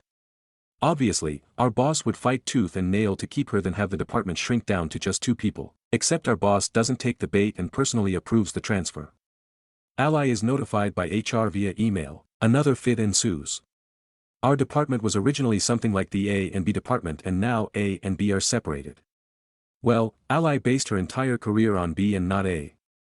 She thinks A is entirely in a different field, it's not really, and that HR has condemned her to an early career death of stagnation. Completely forgetting that she literally signed up for it in the first place. She goes down to HR, again, who is no longer willing to hear her out. She comes crying to us and we try to be sympathetic, but we have actual work to do. She ends up having a new GM for that department, and he's not so willing to accept the extended coffee and lunch breaks. He gets to work just as early as she does and makes sure to send her some work to do that keeps her busy, much to her horror. Stories number 11. Aita for breaking up with my GF because she slept with someone after saying I love you. I was close friends with my GF for a few years. Recently, she asked me out, which was weird cause I don't think she ever saw me that way. She actually confessed that she was actually in love with me for a while now. I'll be honest, if this was the right move, but I told her I felt the same. Some dates later, things were going good, until she had the exclusivity talk. I asked wait, we weren't exclusive. And she said we never talked about it. She told me she loved me, that's as exclusive as you can get without saying it. I asked her if she's been seeing anyone or sleeping with anyone while dating me, she confessed that she did sleep with a once. I told her she's insane, and told her we were done. She tried to apologize and say she didn't think we were exclusive. I told her she's just using that as an excuse. Am I just so far removed from dating to think saying I love you should imply exclusivity? Comments. Commenter 1. Absolutely NTA, if someone tells me they have been in love with me for a while and we started dating each other, I would expect exclusivity. However, in today's dating and hookup culture it can be viewed both ways. In my opinion, would say NTA. I would be devastated if this was I going through it. And 100% done. Commenter 2. You're right, with what she said anyone would assume exclusivity, it's not something that is said lightly and even less if you were already dating. Commenter 3. Maybe I'm weird and have only dated weird people, but I've never had the exclusivity talk before with a partner. That's just a vibe thing that starts pretty early emo. If I have a good date I'm thinking about the next, not trying to get laid in the meantime. Let alone when we make it official. Never used dating apps for what it's worth. Update. So I ran into my now ex, we still share a friend group. She tried to talk to me, and I did hear her out. Nothing she said changed my mind. She apologized, said she misunderstood, and that she loves me and regrets what she did. I told her thanks, but it's too late now. She hurt me, and I don't think I can trust her. I told her I need some space from her. So yeah, that's pretty much how it went. Something I learned, is that the whole exclusive thing is weird. I find it really sad that some of you want to live life on technicalities. I am really curious how long you would be willing to do this. How many months would you be okay with? Also, she could have brought up before she slept with anyone. Honestly, this is partly why I don't think I can trust her. I believe she was banking on being technically okay. Sadly, I'm not built like that. You can lawyer my emotions all you want, but I'm not gonna deal with bullshit like that just because of technicalities. Comments. Commenter 1. Such a bizarre thing to do. I've been in love with you for a long time, finally gets a chance to get with you. Goes and bangs someone else. Commenter 2. About 10 years ago, I started talking to a woman on a dating site who lived out of state. We quickly hit it off and talked, emailed, texted, etc., all day, every day. 4 months. Neither of us were talking to anyone else. She bought plane tickets to finally come and see me. We were both so excited about it. Things were coming together. A day and a half before her flight, in the middle of the afternoon, she suddenly stopped responding. She never did that. Seriously got worried. Thought maybe she'd been in an accident, or worse. Didn't hear from her all the next day, until almost midnight. She was distant, weird. Something was off. Thought maybe she'd got cold feet and changed her mind about coming to see me. She said she was still coming. I pushed it anyway. She eventually cracked and said she called up an old FWB yesterday afternoon and then went and fucked him after going out drinking. My heart sunk. I couldn't understand why. I still don't understand why, other than perhaps self-sabotage on her part. Her visit was awkward. We still fucked all weekend ourselves, but I had zero intention of pursuing any form of meaningful relationship with her at all anymore. Despite the awkwardness, we still got along great, like we always had. Just the spark was gone for me. I think after meeting me, she realized that she'd fucked up. Maybe she thought I'd be cool with it. I don't know. After she got back home, she kept trying to talk about our future plans, but now I was the one being distant. I just couldn't even fake interest. She got mad. Started lashing out verbally a lot. I eventually had to block her on everything. Commenter 3. If you love someone you're not banging other dudes after your dates. Commenter 4. Totally agree you don't hurt people you love. Stories number 12. I lied my way through a job interview, got hired, and now I'm in over my head, but no one seems to notice. I applied for a job I wasn't qualified for out of desperation. I'd been unemployed for 4 months, rent was due, and I was down to my last $300. The job posting was looking for someone with 2 to 3 years experience in a field I had barely touched. I had none, so I googled some terminology, watched a few crash courses, and walked into the interview like I belonged there. I threw around a few buzzwords I barely understood and smiled a lot. Somehow, it worked. They offered me the job the next day. Now I've been working here for 3 weeks, and every day I feel like I'm walking on a tightrope. I have 20 tabs open at all times, Reddit, Stack Overflow, YouTube tutorials, just to survive the day. What's crazy is no one has said anything. My manager compliments me. People come to me with questions. I'm scared they'll eventually realize I'm improvising everything, but at the same time, I'm learning fast. I've already automated part of my workflow. I fixed something yesterday that the team had been ignoring for months. I don't know if I'm still faking it or actually growing into it. But I've never been this motivated, or this scared, in my life. Stories number 13. Aita for not wanting to invite a lifelong friend to my wedding. I am new to Reddit and need your advice. I am sorry, it is going to be a little bit of a longer text. Since the age of 5 I, 25F, have been in a friend group consisting of Anne, 27F, Laura, 26F, and Judith, 27F. My mom is and was close friends with the mother of Anne. So we always were meeting up and even went on vacation together throughout the years.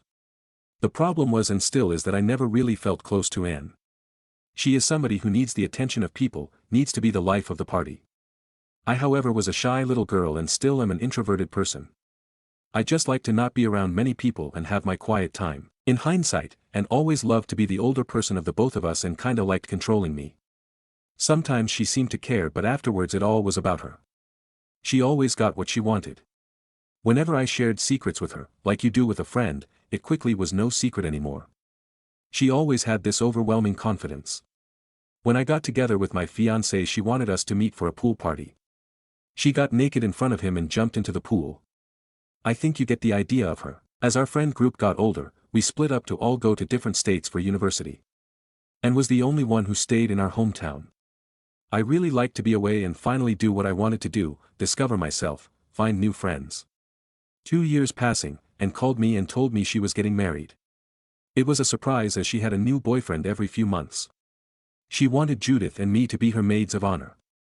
She wanted it to be the two of us, because we were living far away and as two people we were able to plan things better.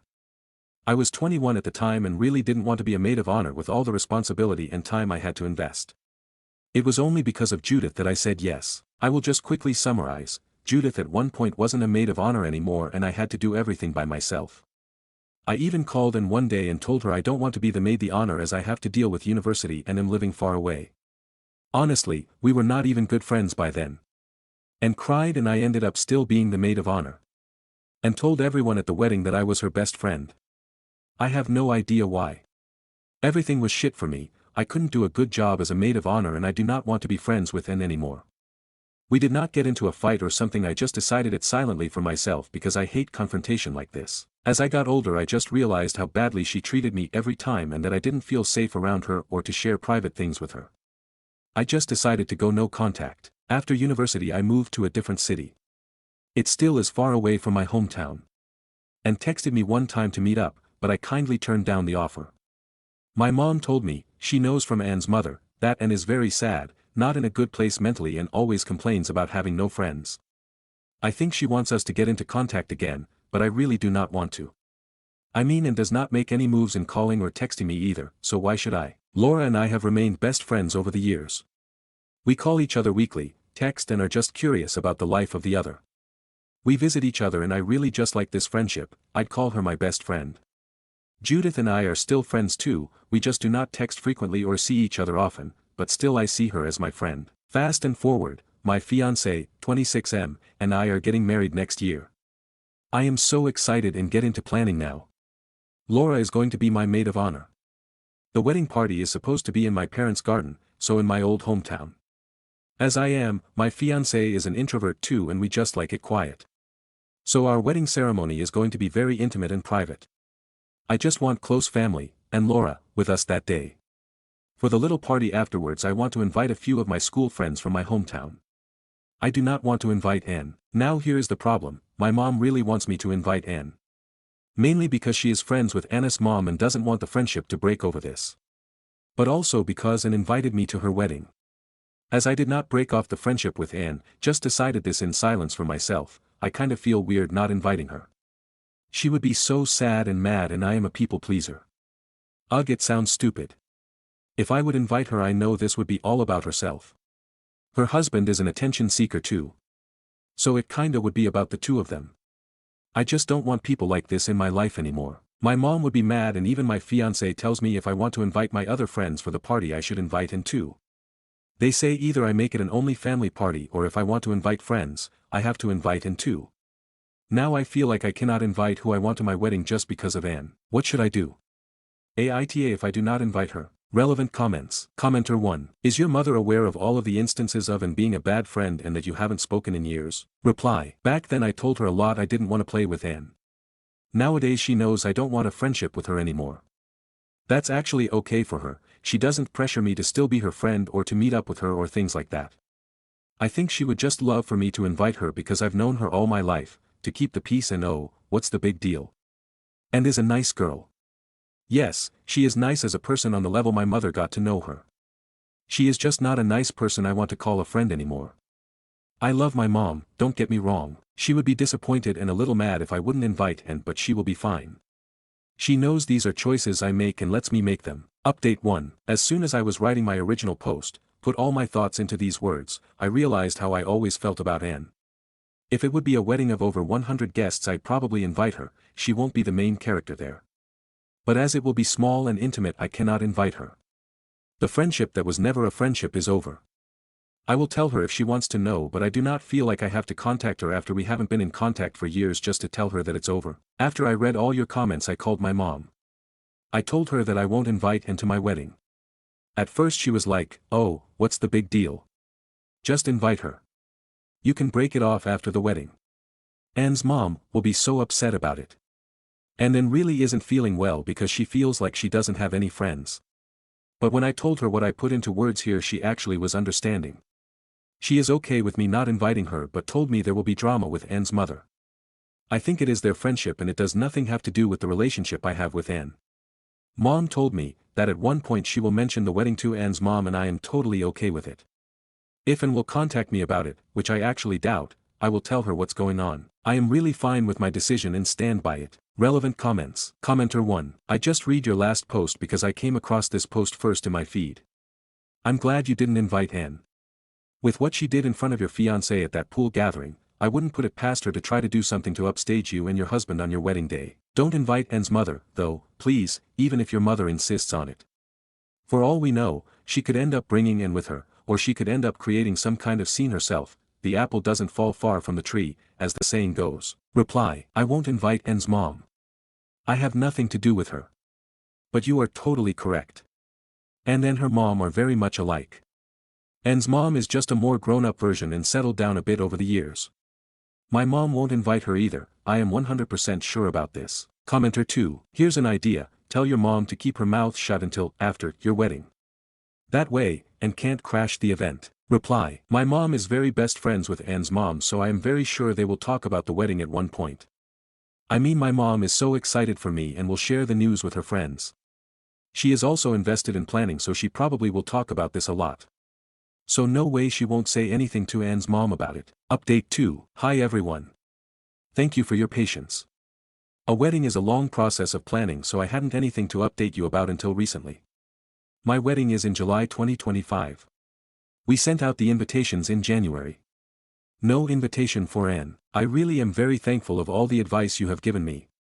I even talked to Judith and Laura about it and showed them my Reddit post. They both were totally agreeing with me and even said that I was way too nice in my description of Anne. Yeah, things happened in the past and both of them cut contact to Anne a while ago.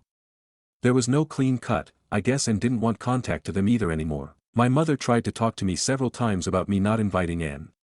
Anne's mom, let's call her Susan, apparently would always tell her that and feels so alone. I made up my mind and would repeat myself to my mom. She still doesn't understand why I would invite Laura and Judith and not poor Anne. But I feel totally okay with it. So 2 weeks ago my mom told me that she had to tell Anne's mom Susan, that I am getting married. She couldn't keep it any longer from her as she is her best friend. Okay, I told her she should keep it from Susan as long as possible, and I guess that was as long as possible for her. I was curious of how the next events would turn out. 1 week later I got a text from Anne. She hadn't texted me in years and suddenly was like, "Hi. How are you doing?" We all know why she texted me, and I know what she really wants to ask. Not how I am doing, but why she wasn't invited to my wedding. Shocking. I replied to her, that I am doing well. Then she said I would be so happy if we could meet up soon. We could even bring our men. I thought a lot about the words I would reply. In summary, I texted her, that we haven't been in contact for several years and we just grew apart.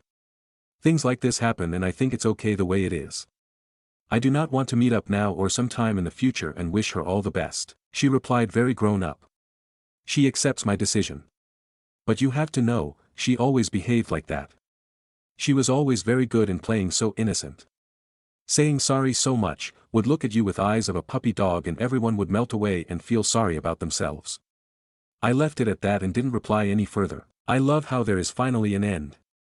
An absolute end, and she knows it. I told my mom right after her text what happened because I counted on Susan to call my mom and yell at her. My mother was so sad. She asked me if I couldn't tell and that I didn't have time to meet up soon and not cancel the whole friendship. These are just comments from my mom I had to learn to ignore. I told her for the thousandth time that I didn't want to be friends with Anne. But I just think she doesn't really want to understand. She's not mad at me though. She accepts it, but there will be more comments about it, I bet. So, Susan called my mom yesterday. She wasn't yelling. Just telling her what Anne has told her. And supposedly is so sad that I cancelled the friendship. For years we had no contact and she still is sad. What did she expect? My mom and Susan are still friends. I guess Susan will just tell my mom every time they talk how sad Anne is. But yeah, that's the update. I guess it wasn't much drama, but that's good. I am feeling good and am excited about the wedding. Thank you everyone for the advice, I appreciate it a lot. Relevant comments. Commenter 1. And will be coming with Susan as her +1 if you gave her one. If Susan is married and her husband was invited, I see him becoming sick on the day of your wedding, Anne, and will be her date. Congratulations on your wedding and staying firm with your mother regarding Anne. I bet if you look at your mom's friendship with Susan, it's probably as toxic as yours and Anne's friendship. Reply. Susan is definitely not invited to my wedding. It really is only family and very close friends. I have nothing to do with Susan. But yeah, Susan is just like Anne. My mother is very different from me though. Maybe that's why she really likes the friendship with Susan. I never liked Susan, but with the years she settled down and is more pleasant to be around now. Is Susan happy about OOP getting married? I think Susan is happy about me getting married. She got married last year and even offered her decorations for me to reuse. I just think when it comes to her daughter, she is protective. She is not mad or anything. Probably just wanted to talk to my mother about it. Stories number 14. Aita for blowing up after realizing my wife and my friends excluded me from a birthday party I accidentally showed up to. So I'm seriously pissed right now and I need to know if I've completely lost it or if this is as messed up as it feels. My wife and I are part of the same friend group, mostly her old friends, and over time the husband's boyfriends formed our own mini group. We even have a guys-only WhatsApp chat where we plan stuff occasionally, just so we're not always tagging along as the partners. This weekend my wife took the kids to her hometown and I stayed behind. All week I was messaging in the guys group asking if anyone had plans. I didn't want to sit at home alone, I was just looking to hang out. Every time I asked, I either got vague responses or was completely ignored. Literally felt like I was begging to be included in my own friend group. I was already thinking about trying this thing those friends, ironically, had given me. Only one dude actually gave me a real answer, the divorced guy. He told me he had a plan with coworkers, lunch, drinks, then a concert. Sounded decent, so I asked to join. He said sure, no problem. And here's where it gets wild. The restaurant we went to.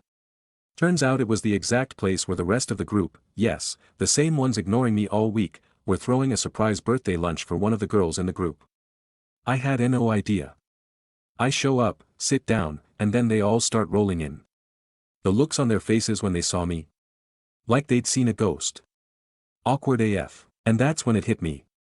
These people had planned this whole thing behind my back. Same people who acted like there was nothing going on all week. They straight up excluded me. Not one person thought I should be invited, even just out of courtesy. Fine. I shrugged it off, had a good time with the coworker crowd, and moved on. But the more I thought about it, the more it festered. The next day I left the WhatsApp group with this message. Hey guys. After reading this chat all week and seeing you all yesterday, I feel like AF *****ing idiot. Leaving this group. Catch you around. No hard feelings. Now here's the kicker. Today the birthday girl calls me, not to apologize, but to clear things up. And guess what she says? My wife already knew about the party. Yeah. My wife knew the whole time and never said a word. She let me sit there, feeling like a loser, while the whole group just pretended like I didn't exist. That's when I lost it. I confronted her, and all she said was that it wasn't a big deal and that I was blowing it out of proportion. Really? Not only did my so-called friends ice me out, but my own wife went along with it and kept her mouth shut. Am I crazy for feeling completely betrayed here? Like what else are they keeping from me? So yeah, I blew up. I feel like a fool. And now I'm wondering, Aita for making a scene about this? Or do I have every right to be furious? Stories number 15. Aita for telling a longtime friend that if she's not going to vaccinate her child when he's born, her child isn't going to be allowed around my kid. My friend, 30F, and I, 29F, grew up together. Literally our moms changed both our diapers. She's pregnant with a son, due by the end of July, and I have a 3-year-old son. She's anti-vax, and my kid has all the shots. Her younger sister has a kid too, a little over a year old. This baby is also vaccinated. Her cousin has a plethora of kids and they are also vaccinated. Her sister told her she wouldn't have her kid around her unvaccinated child. This has caused their mother to choose which grandkid to watch. Her cousin also told her that her child wouldn't be allowed around her children. Her mother told her that she wouldn't watch her child because it puts the other grandchild at risk. Her mother also told her that she is fully vaccinated and has always been fully vaccinated and she turned out fine, and that what she's worried about has been debunked long before now. She vented to me over text, saying that her husband has done loads of research and that she trusts his judgment more than doctors, and I told her I was sorry, but I am of the same mind as her mother, sister and cousin. She lost her ever-loving mind about me not being supportive. I told her I was supportive of her choice to not vaccinate, but these are the consequences of those choices and she can't be mad that people don't want to put their kids at risk for illnesses that are only prevented when everyone is vaccinated, and if her kid is a carrier without symptoms, even my vaccinated child could end up in the hospital and later the morgue. I told her that, as a parent, it is our jobs to protect our children first, and that this was me doing my job. She's now ranting on social media about how no one loves her child and she's being abandoned for doing what she thinks is best for her child. So Aita for telling my friend that I, too, won't allow my child around her kid because they're unvaccinated. Comments. Commenter 1. Is her husband delivering the baby? If not, he should, since she trusts him more than doctors. Absolutely do not give an OP.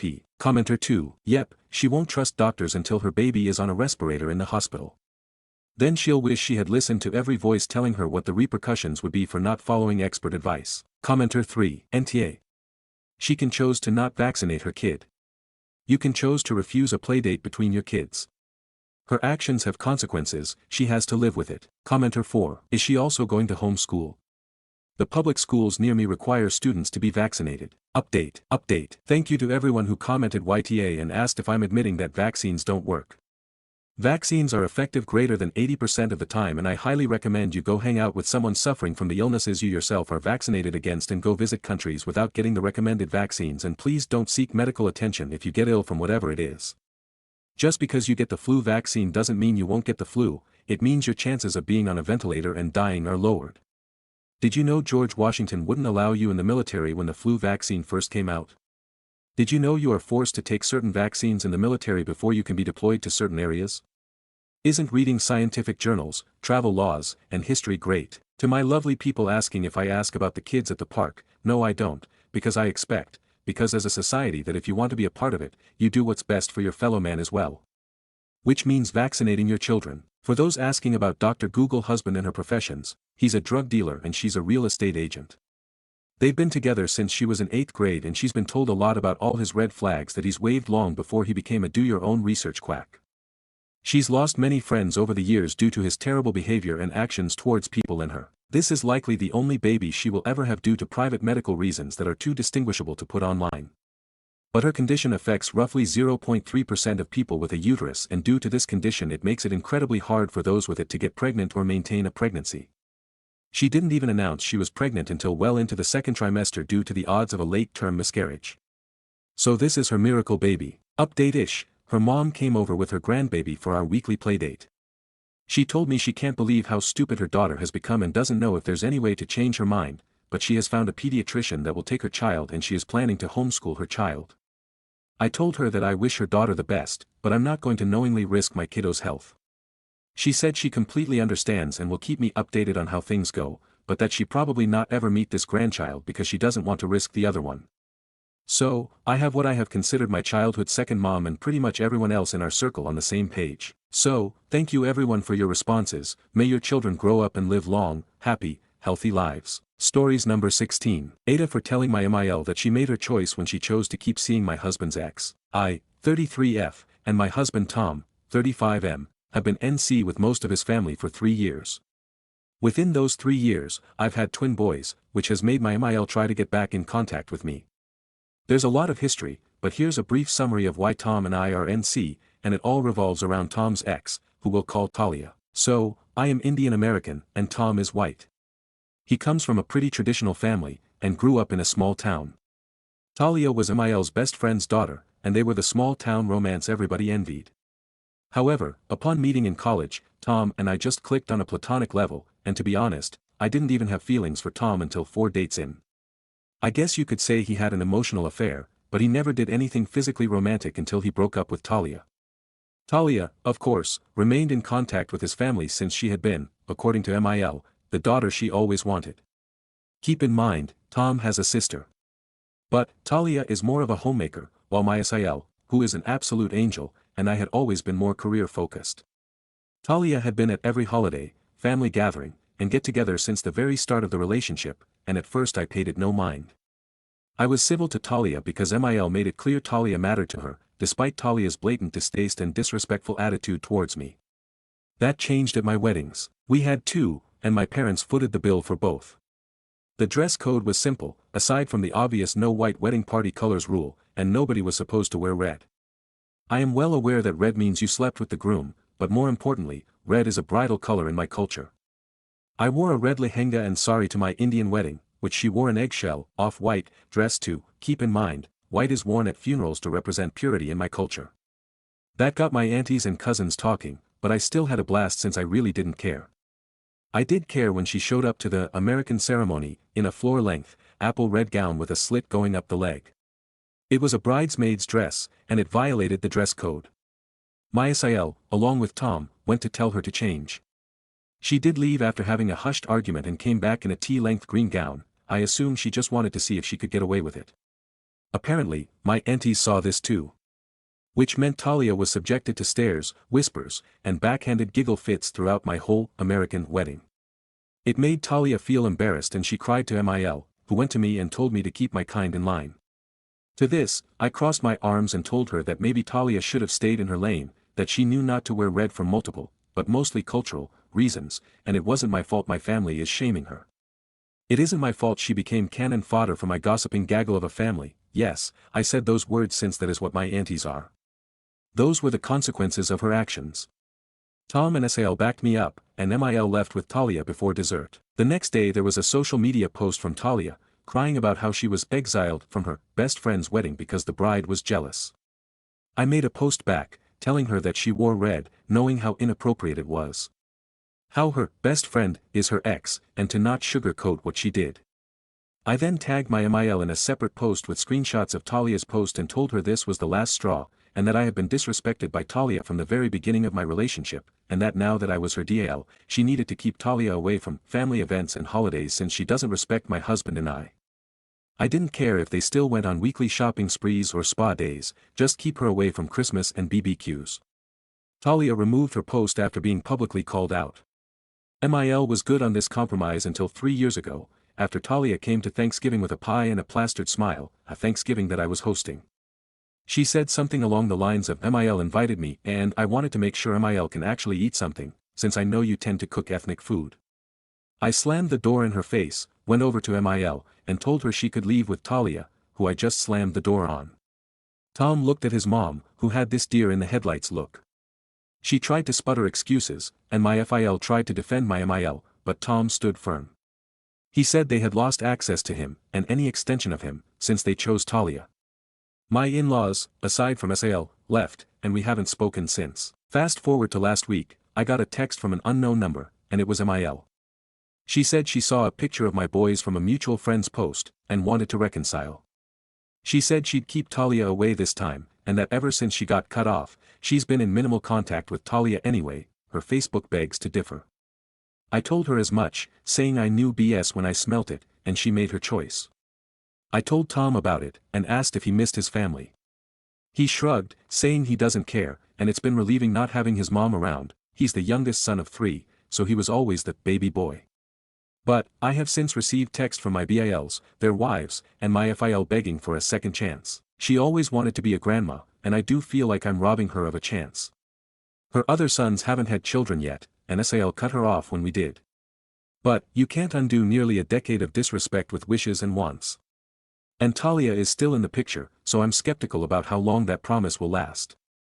I feel like I'm being calloused, but there are so many stories I can tell about Talia's disregard for Tom's boundaries, and mine. And I don't want to welcome a storm into my house by opening up the gates. Aita for telling my Mil she made her choice after she kept my husband's ex around. Edit. Since there seems to be some confusion, I want to clarify Tom did not cheat on Talia with me. Tom broke up with Talia after a few platonic hangouts with me. That is why I said you could call it an emotional affair, because you could argue it was one, loosely. Tom only asked me out after he broke up with Talia, and I accepted after he confirmed via texts he had broken up with her while visiting home for the weekend. There was no overlap between Talia's relationship and mine with Tom.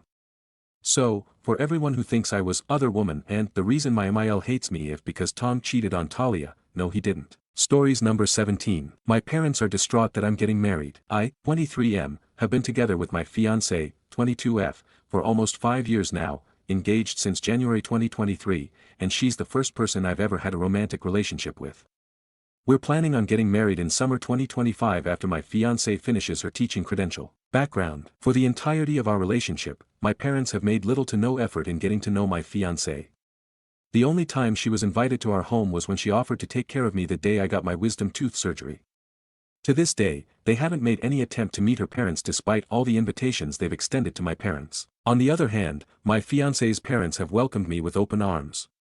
I met them 6 months into our relationship, and have consistently invited me to dinners, vacations and holidays.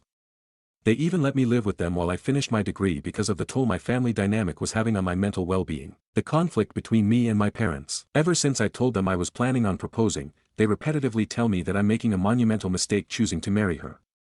What usually comes up is how I'm too young and that I should date more people before committing to someone.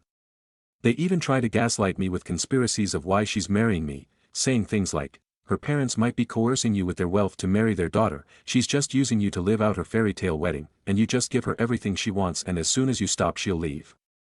Every time I ask them to back up any of these things, they always respond with you just don't see it. Also, because my parents are Catholic, they are upset that I live with and have sex with someone who I'm not married to and that her parents are okay with it.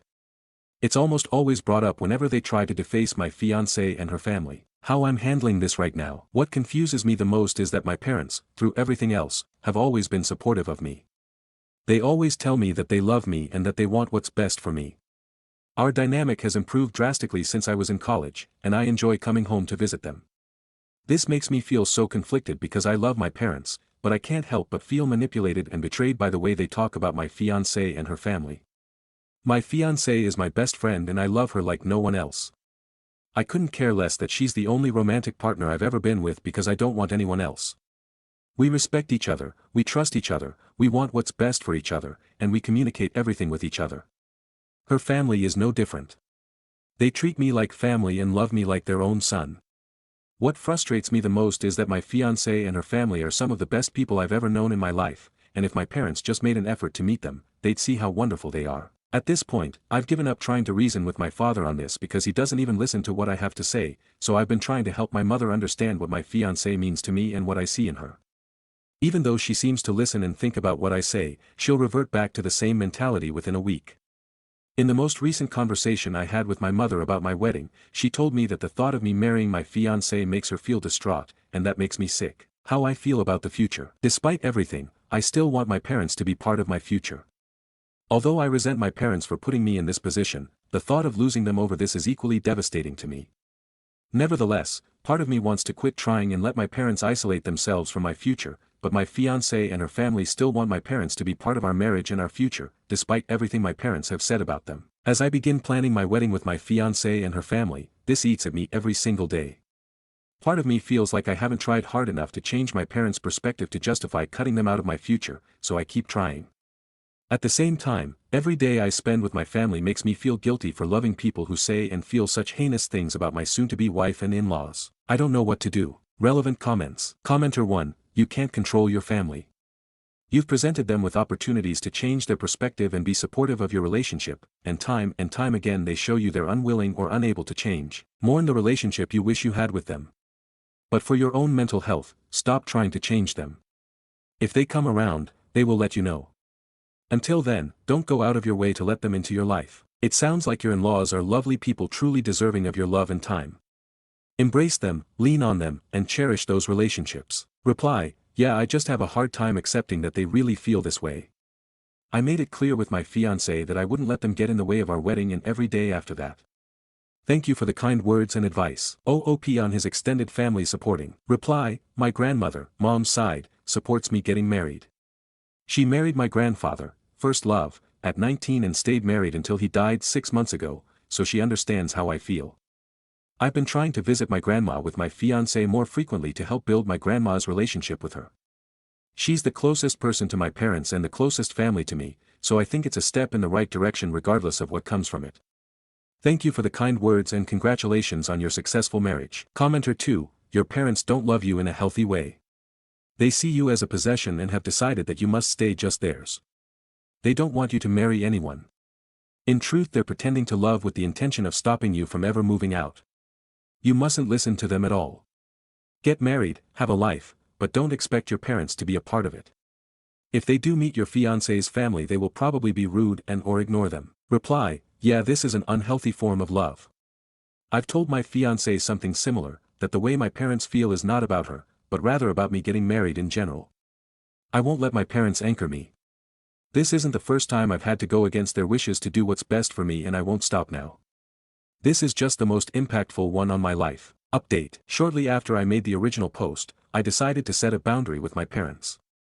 I told them that I couldn't continue to tolerate their baseless attacks on my fiancée and her family, and that until they were willing to put in some effort to change their perspective, I would be halting any and all contact with them for the sake of our own peace and happiness. Understandably, my mom was distraught to hear this from me. My dad didn't really acknowledge it. My grandma, mom's side, continued to help me reconsider the way I was handling this, because my mom was having a really hard time dealing with this. After about a month of no contact, my fiancé and I tried to reevaluate the situation and agreed that it would only be healthy to pull back the boundary for my mom if she was willing to approach my relationship with an open mind. These were our expectations. My mom had to get together with my fiancé and I. My fiancé had to be openly invited to family events. My mom had to meet my fiancé's mom. Over the course of about 6 months, my mom was able to meet all of these. My mom and my fiancé were getting along superbly well, beyond what I expected. My fiancé was coming to family gatherings, and my extended family thought she was lovely, as I expected because she's awesome. And, we had a lunch where my mom got to meet my fiancé's mom. Despite everyone being pretty nervous, that also went very well. Through all of this, despite my mom feeling a bit better about my fiancé, she has been slow in coming around to the idea of me getting married. She's made a lot of progress though, so it's something we've been understanding of. The only thing left to do was to get my dad on board.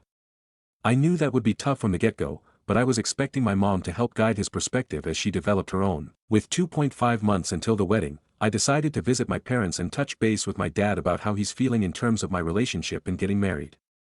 I communicated to him that even if he wasn't fully on board yet, filling the gap with trust instead of fear would be the healthiest thing for everyone, including himself, and that we wanted everyone to celebrate with us on the day we got married. He was quiet and clearly holding back anger. My mom decided to try and communicate his concerns to me, and we got into a bit of a heated discussion. I reiterated the fact that they would never truly know everything that was going on in my relationship, and that the only way for our family to stay strong was to fill the gaps with trust, not with fear. When I added that I learned this from my therapist, that's when my dad snapped. He told me therapists don't care about anyone, and that the one and only therapist he went to compared him to Satan. I tried to be respectful, but he just cut me off and began going on a tirade which was as arguably worse than any conversation we had in the past about my relationship. You can probably guess how the conversation went, so I'll just lay out some of the crazy shit he said. I was a moron when I was 24, and believe me, so are you. You don't have a clue what you're doing. You two have had it easy being together during and since COVID. You didn't have enough hardship to test the relationship. You both never had other options. I don't know her parents, and I don't care to ever know them. As you can probably guess, I was furious. I was about to walk out, but I decided to try one last thing. I told my dad about a time I had made my brother feel bad about how he wasn't doing enough to better his life and his mental illness. I told my dad that even though I was coming from a place of love, I was hurting my brother, and that I apologized dearly to my brother when I realized this because all I could do to help was be there for him and be optimistic for his future. Unbelievably, my dad decided to start guilt-tripping me about how I made my brother feel, and the whole message went right over his head. At that moment, a light bulb went off in my head. I always knew my dad was a narcissist, but I never really knew it until now. All his life, he had emotionally manipulated and scorned everyone in his life whenever they tried to confront him on something he did wrong. I was wasting my time, my emotional well-being, and harming my relationship, all for nothing. I got up, grabbed my keys, opened the door, and said, "Mom, if you want to come to the wedding, come to the wedding. Dad, I hope that the next time I see you is when you're in a fucking casket." I slammed the door with the intention of breaking it, walked out to my car, and dipped. Right after, I went to my fiancé's parents' house where my fiancée and her mom were drinking wine and having fun. I tried to pretend everything way alright so I didn't ruin their night, but my fiancé read right through me and I broke down. I told them my dad wasn't allowed to come to the wedding anymore, and I told them everything that happened. My fiancé's parents felt so horrible for me. They consoled and reassured me that I was like a son to them, and that they have always been so happy their daughter has a guy like me. Despite how awful these last few days have been, my fiancée and I have never been stronger. I told her that I was putting her first, and that it was time for us to look forward to this wedding and the future we're building together. I told her that I am not going to let anyone treat her like this anymore, and that we didn't need anyone's permission to choose the life we set out to build together. My therapist has been helping me to heal and grow from this in the best way possible. I am cutting ties with my dad, and I am sticking to it. Not out of the hatred I felt that day, but out of the compassion and respect I have for my soon-to-be wife and soon-to-be in-laws. If he wants to make amends, then it's on him to do that, not me. My fiancé is my soul mate. We are and will continue to be happier than we've ever been by continuing to respect, love, and support each other till the very end. And we aren't going to slow up for anyone who doesn't see or want the same for us. TLDR. Set firm boundaries with parents after continuous disrespect toward fiancé. Mom eventually came around, but dad stayed hostile.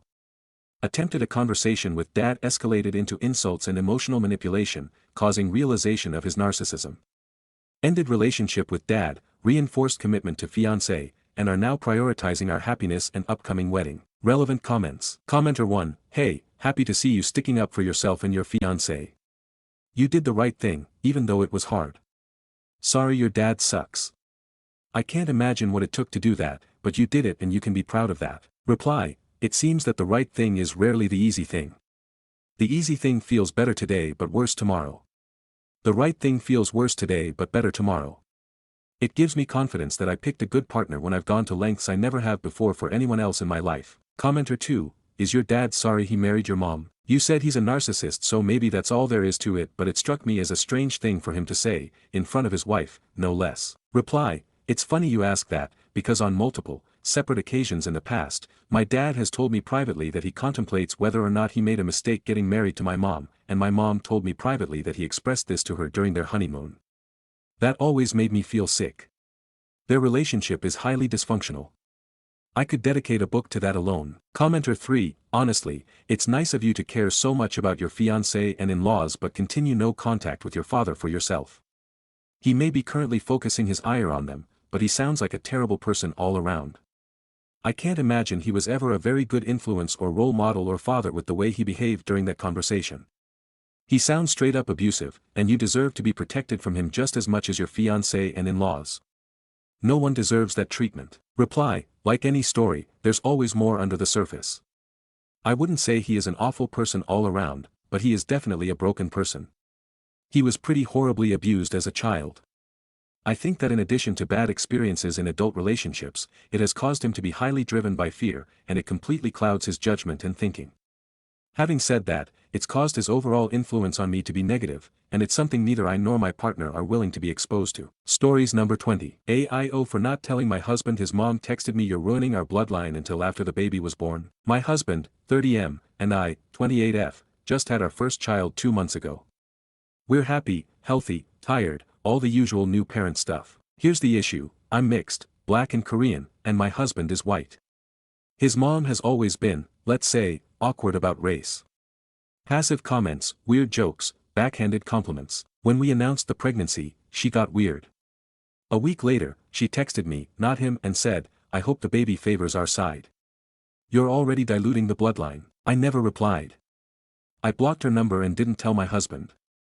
I knew he'd be furious and we didn't need that stress during the pregnancy. After the baby was born, she made a comment about her pale little grandbaby. He's not pale, lol. I finally showed my husband the text. He lost it. Now his family is saying I'm the bad guy for keeping it from him and causing division. He's on my side, but I can tell he wishes he'd known earlier. AIO for waiting. Stories number 19. Mom thinks I didn't deserve the money I earned and thinks I'm spoiled and stingy for wanting to keep it. Am I in the wrong here? For context, I work with my dad sometimes for his catering company. He had an event with a lot of people and needed extra help, so I came with him. I woke up at 6 a.m., got there at 7 a.m., and started preparing the food until people arrived outside at about 10 a.m. My job was to bring the food outside on carts and set it on the table. The event lasted until 1:30 p.m., and then we cleaned up and left around 4:30.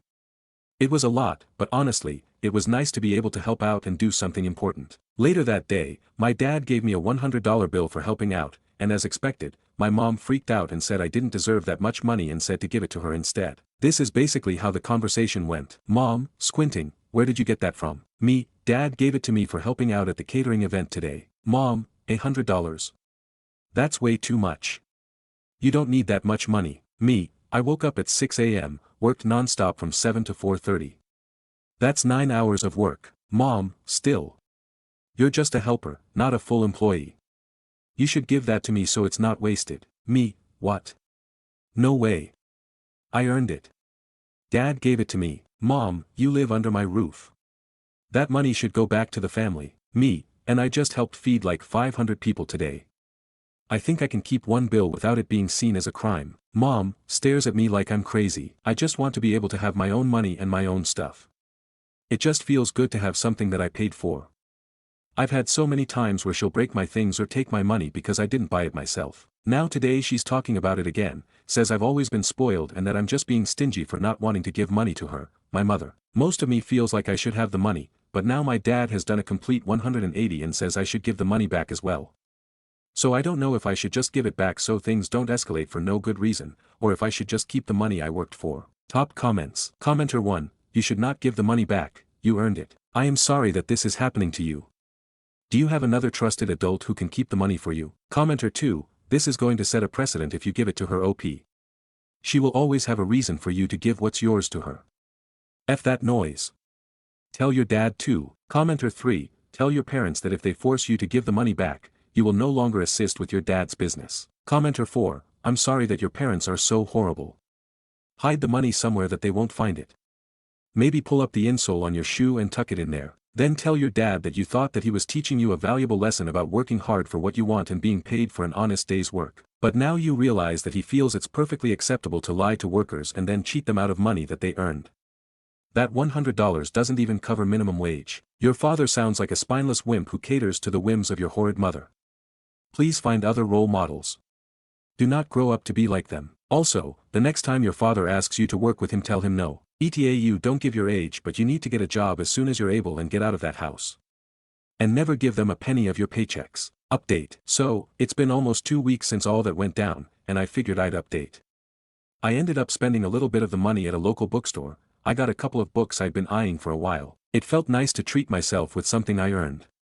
The rest of the money I didn't feel comfortable just keeping in my wallet or room where my mom might look while I'm out of the house, so I tucked it inside one of my school books. After returning from the bookstore, I told her I'd already spent all of it. She wasn't thrilled, but since there was nothing left, she kind of just let it go.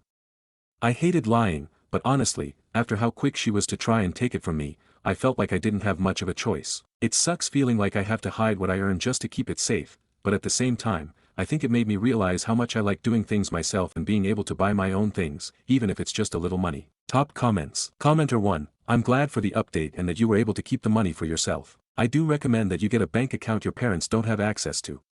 What I mean by that is don't even use the same bank as them. Your mother has already proven that she doesn't have boundaries, so what's to stop her from looking through your stuff? Commenter 2, OP.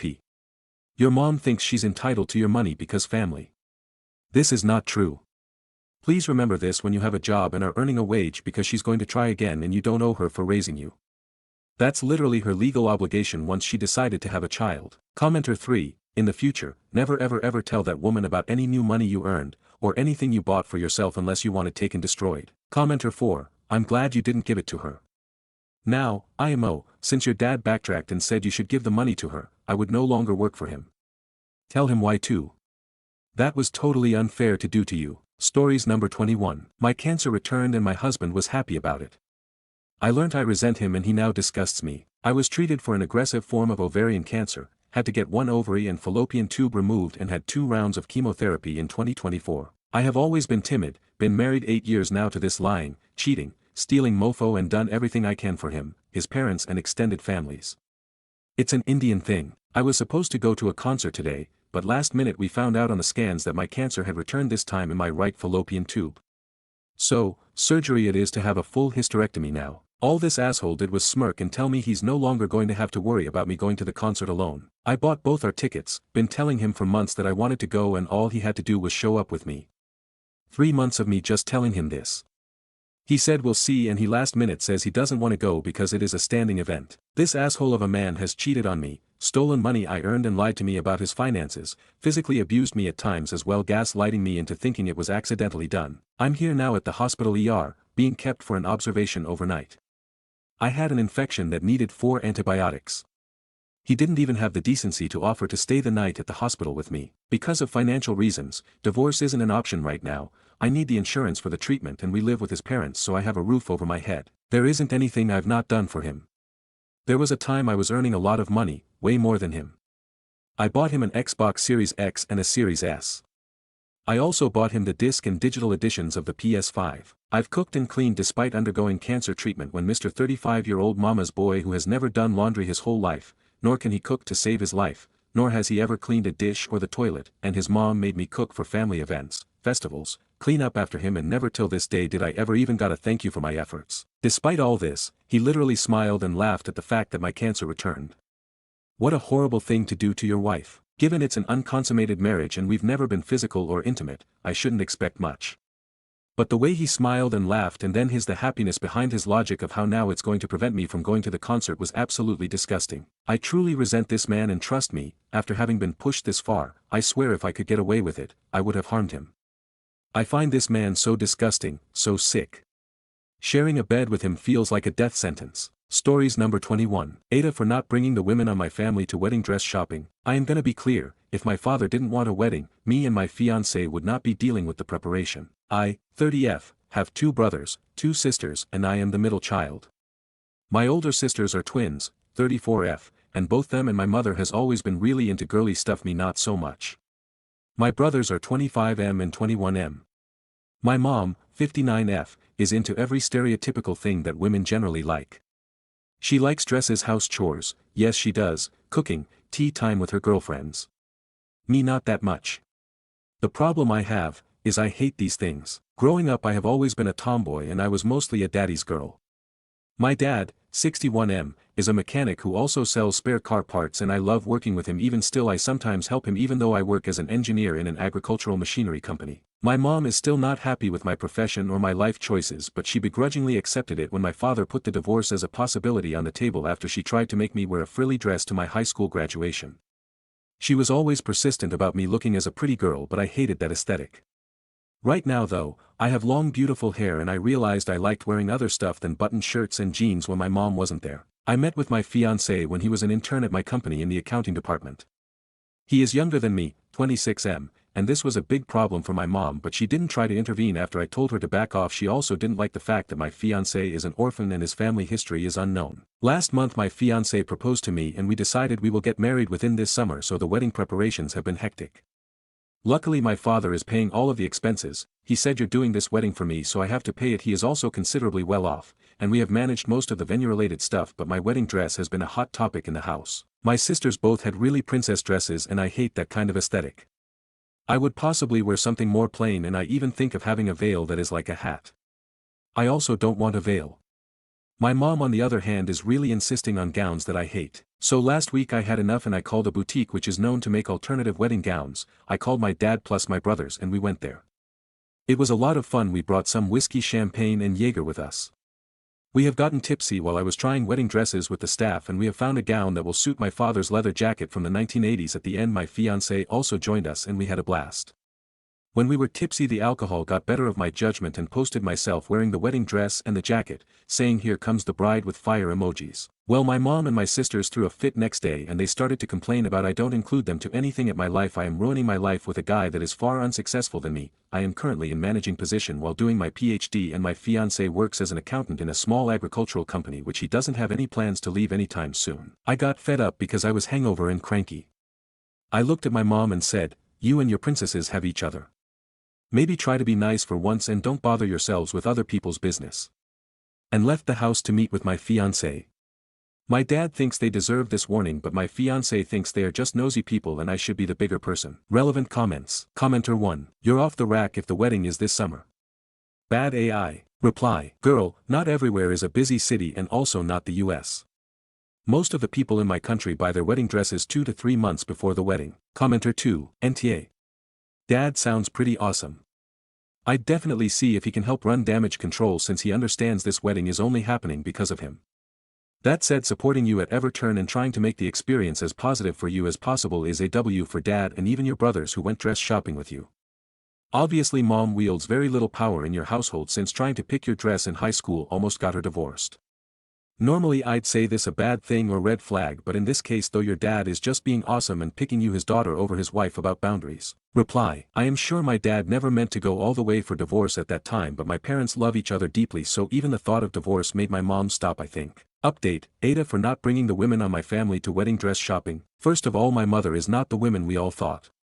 She confessed some stuff and it made me think of every possibility, including I am not her child, but I am unfortunately. My mom told me that she only tolerated me, never loved me, and it was due to how she imagined I would turn and how I didn't turn out, aka not a feminine housewife.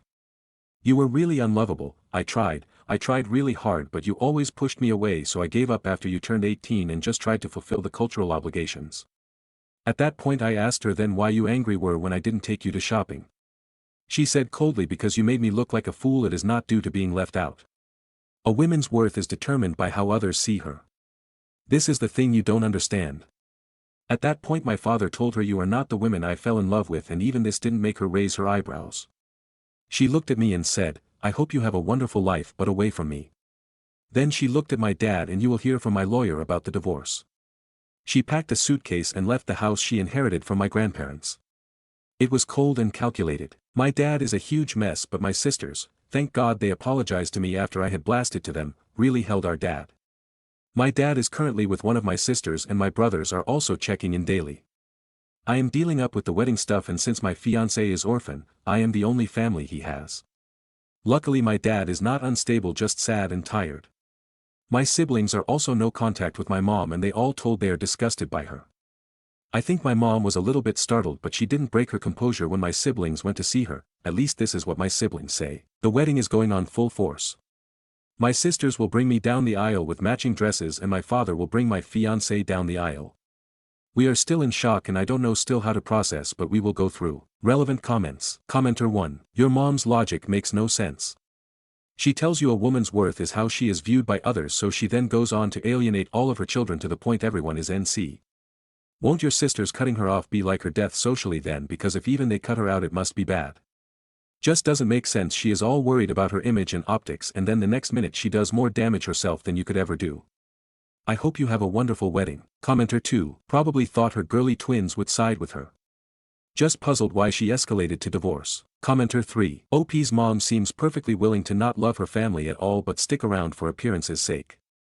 Dad just found out the same thing OP found out. You have to wonder if the woman loves anything. If she's even capable of it. Reply. My mom definitely despises my sisters right now. She is the only child of her parents and she has somewhat a good size of inheritance. She sent them a letter saying have fun with him or her I don't understand and she disowned all of us and cut from her inheritance, which is fine I guess we don't need her money, and she said she doesn't want anything from my father except the jewelry he bought to her. Stories number 22. Does anyone else's wife GF become nasty after spending too much time with their friends? Whenever my wife goes through stages of spending more time with friends than usual she's always very short-tempered and nasty to be around at home. Does anyone else experience this? We've been together for 18 years and she's always been the same. Edit. For the record I earn a decent salary, we live in a nice house recently renovated to a high level, new 40k car ordered and arrives in less than 2 weeks, savings in the bank and off abroad on a family holiday in August. So for all the haters out there saying I'm a shitty husband etc. and I don't provide as others do it's utter rubbish.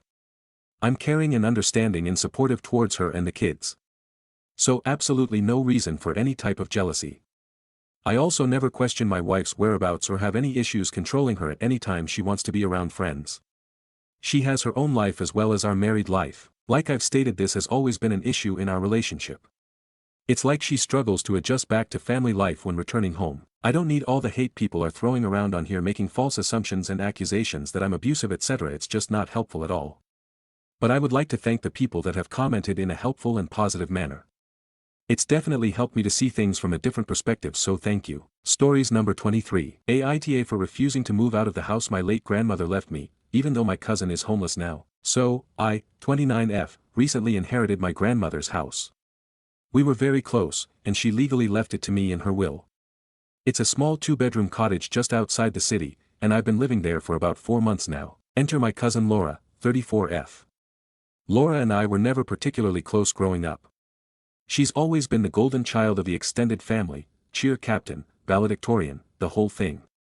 Meanwhile, I was the weird kid who liked books and kept to myself. We tolerated each other at family events but weren't friends. Last week, Laura lost her job in her apartment, and she showed up at my door with 2 duffel bags, asking if she could stay just for a few days while she figured things out. I was caught off guard, but I said okay. She slept on the couch, and I tried to be a good host, but she immediately started acting like she owned the place. She criticized how I decorated the house, Grandma would hate this color, rearranged furniture, threw out my soy milk and replaced it with real milk, and even invited a guy over to Netflix and chill while I was trying to work in the next room. After 5 days, I told her she needed to leave. I said I was happy to help her find a shelter or support service, or call another relative, but she couldn't stay here anymore. She flipped out. Said I was being selfish and that Grandma would have wanted her to have the house anyway. Side note, Grandma specifically did not leave anything to Laura because Laura always had everything. That's a direct quote from the will. Now my family is blowing up my phone. Apparently Laura is staying with our aunt, but she's telling everyone I kicked her out onto the street and that I'm hoarding the house like a goblin with a ring.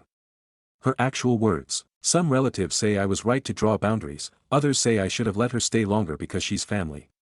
I'm starting to wonder if I was too harsh. Stories number 24. Aita for leaving the weekend friend trip after being made to sleep on the couch. I, F29, and Josie, F30, have been friends since high school. We live apart but still keep in very regular contact. I was invited to stay with her and her husband, Leo, M30, for a few days because their town was having a huge annual festival that we were all interested in attending. They had asked me to come early this year. Maybe a month or so before, they informed me they invited some college friends to stay for the weekend as well. I was excited for this because I have only met their college friends a handful of times and I know they are really close. The plan was for me to stay Thursday through Monday. I should also preface that when Josie and Leo bought their home, I stayed with them for a month while I was between jobs. This was many years ago now, but since it has been dubbed my room. It is obviously not actually mine, but I have stayed in it every time I have visited them since. I drove 4 hours to their place on Thursday. When I arrived, their college friends were there already and I was shocked to see it wasn't just them. Josie and Leo had invited their friend Shane and his fiancée, and their friend Sarah and her husband. I have met Shane and Sarah before but not their partners. I was immediately irritated because it felt like a couple's get-together already. I have a partner of nearly 3 years who I live with, Oliver, who Josie and Leo have met several times, and he was not invited on this trip. I tried to get over the awkwardness and exchange pleasantries, until I went to go upstairs and put my bag away and Josie and Leo stopped me and told me that Shane and his fiancée were staying in that room. I was like whoops my bad I should not have assumed and asked if I was in the other, smaller guest room. They said no, Sarah and her husband were in there. They told me then that they hoped I was okay with sleeping on the couch. I was really trying not to be too annoyed or cranky about this, but I had just driven 5 hours and was under the impression I was getting a bedroom for the weekend, mostly because we had this weekend planned for months and they had never mentioned otherwise. I would not have been opposed to a couch sleep for maybe one night, but there was no way I was going to sleep on the couch for the entire weekend, especially since we'd be drinking and partying pretty heavily. I asked them why they didn't tell me plans had changed so I could get a hotel sooner, and they insisted they didn't think I'd have a problem sleeping on the couch.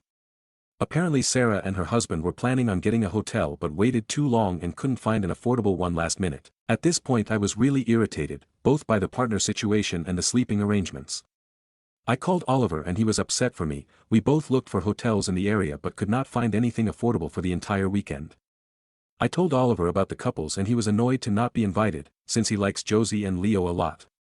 Finally, after like an hour of back and forth, Oliver asked if I wanted to come home and I honestly really did.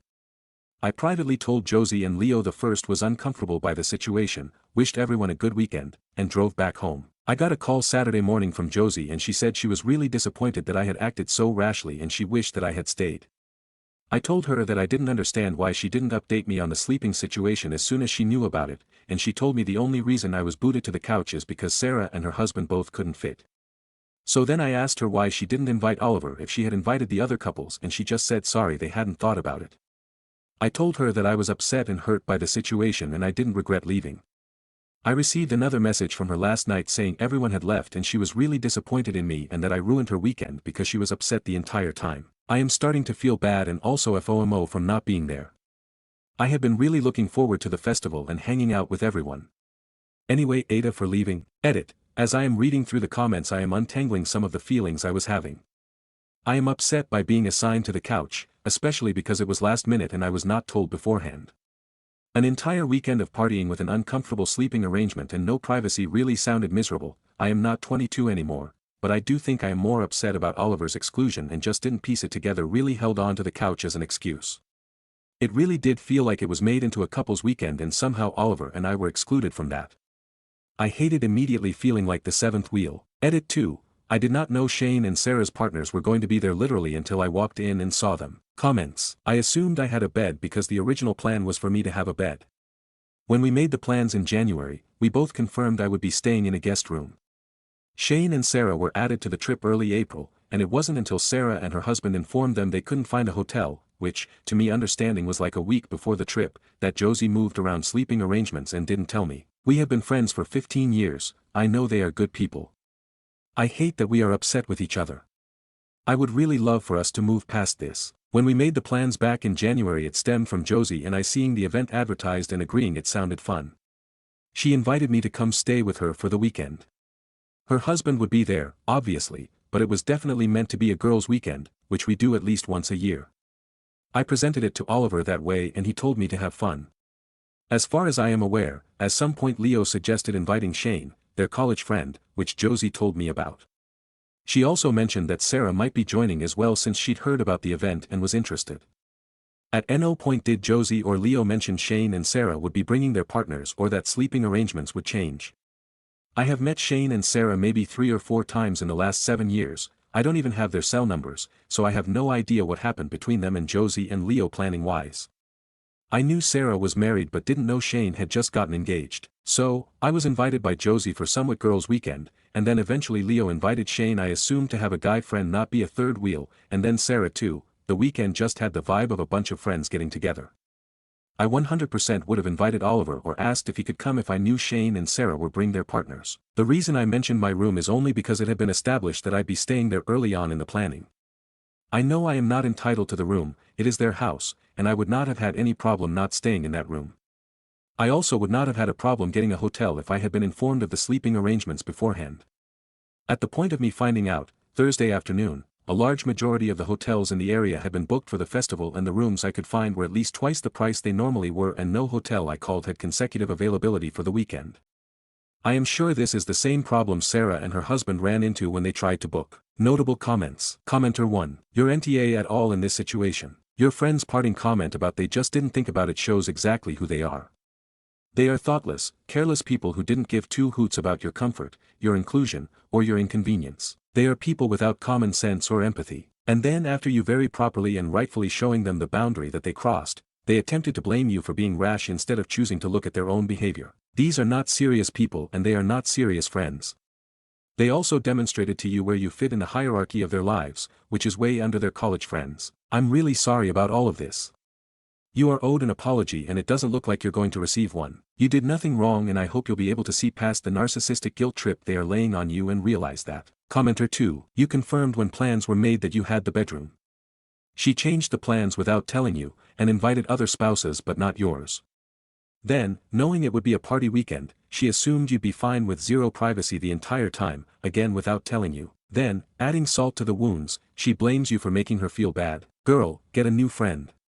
She doesn't see you as a friend on the same level that she sees the two others, and her way of showing it is handing the other two a piña colada and you a half-dried coconut. You deserve better, Nta. You and your boo have some date nights and stare lovingly into each other's eyes, and remember that it is you two against the world and that you have each other until the world ends. Commenter 3. The biggest, possibly friendship-ending angle is that OP's host screwed up so badly she immediately felt the need to abandon the weekend. This is the time any normal person would have been mortified and gone way out of their way to apologize. But no, OP's friend doubles down with how disappointed she was at how OP handled being treated like crap. Commenter 4. Why oh why did you have boundaries and self-respect, and not just suck it up and let me shit on you for 5 whole days that made me feel bad. Update. I waited until the weekend to call Josie because I thought we could both use the time to cool off and think about the situation. I spent a few days parsing through your comments. When we finally got on the phone, she was instantly apologetic for how the previous weekend went, but before we went further into the convo I asked her to explain how we ended up where we did. So here are the events as she told it. Her and I made plans in January for me to come visit for this festival. Her husband, Leo, was only interested in like one day's events and wasn't planning on attending with us the rest of the time, so it was mainly a girls' weekend for us. Sometime in March, Leo mentioned the weekend to Shane, his college friend, who showed interest. Josie said it was Leo's idea to invite Shane so he'd have someone to hang out with while her and I were busy with our plans. Josie and Leo told me at this point that Shane would be there for the weekend, too. And then I guess a couple of days after that, Sarah, in the same college friend group, heard about the event from Shane and her husband decided to go as well. Josie at this point told me that their friend Sarah would also be in town for the festival. She did not tell me Sarah was planning on staying at their house because they had originally planned on getting a hotel. Somewhere between Shane being added and the festival weekend, Shane proposed to his now fiancée and then requested she be added to the trip. The Monday before the trip, Sarah and her husband called that they couldn't find an affordable hotel and asked if they could stay with Josie and Leo. When I asked Josie why she didn't just update me on the plans, she said she was feeling overwhelmed by all of the changes and worried that if I knew I'd be now sleeping on the couch, I wouldn't come. She claimed that her and Leo looked for hotels for me but also couldn't find anything affordable. She said she felt bad, she understood why I left but she wished that I hadn't, and that she spent the entire weekend feeling awful. So, she did apologize and I also apologized for leaving abruptly without talking it out. I also felt very overwhelmed by the situation, especially because I barely know Shane and Sarah, let alone their partners. That's the simplified version of that problem. Now, I also asked why they hadn't thought to invite Oliver. I said that I understood plans changed pretty fast, but there was a decent chunk of time where she knew all the couples would at least be at the festival, and she could have at least extended the invite. I said I wasn't buying the excuse that they forgot, especially since she just explained she was kind of purposefully keeping me in the dark in the hopes I wouldn't cancel. Josie admitted that the last time all 4 of us were together, which was last September, Oliver made a pass at Leo that made Leo really uncomfortable.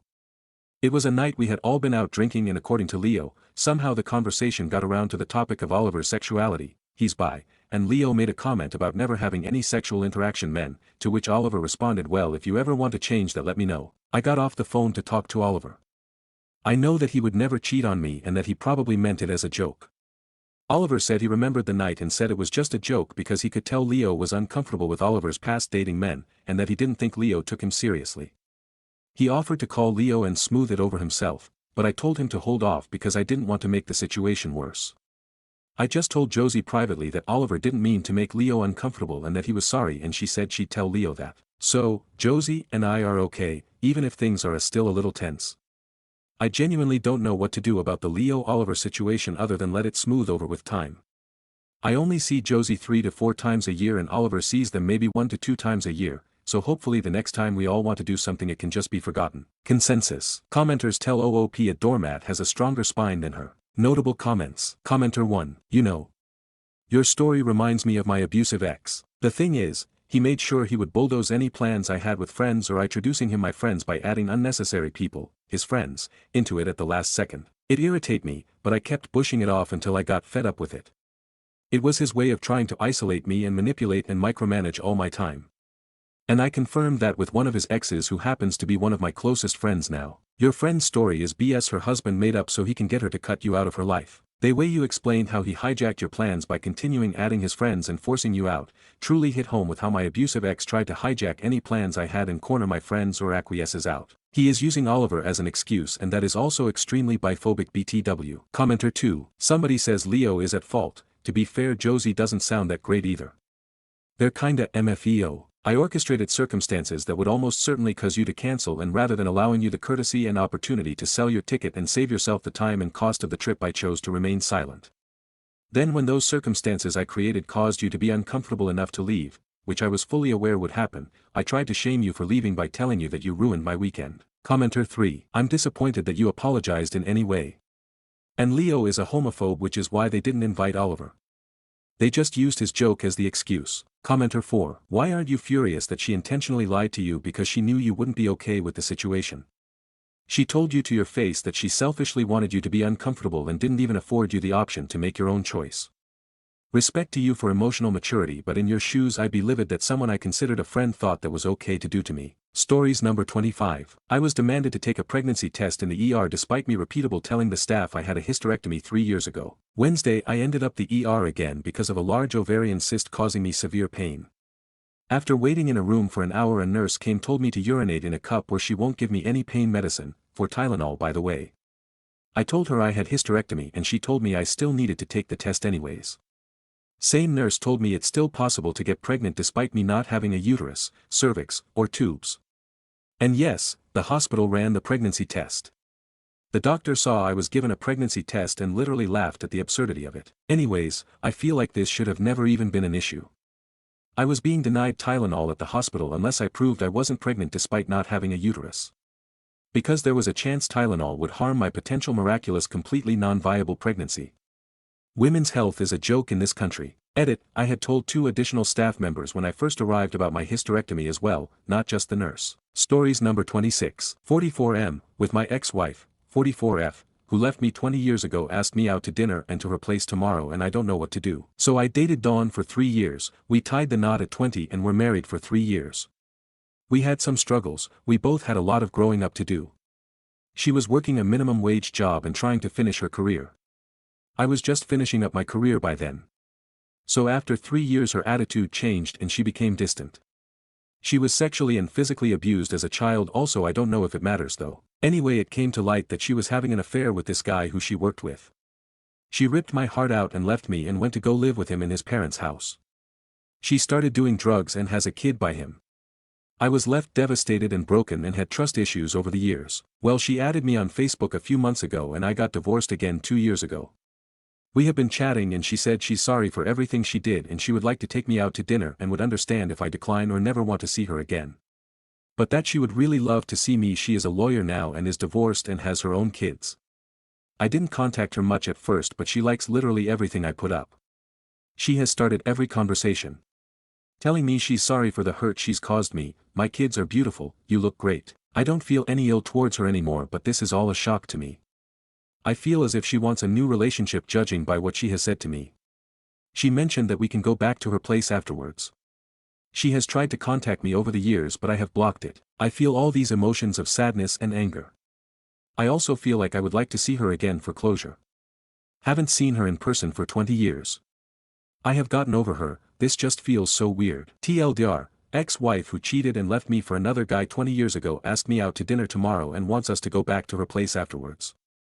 I don't know what to do or say. Relevant comments. I think I mostly just want to believe that I'm a catch at this age and that she has changed.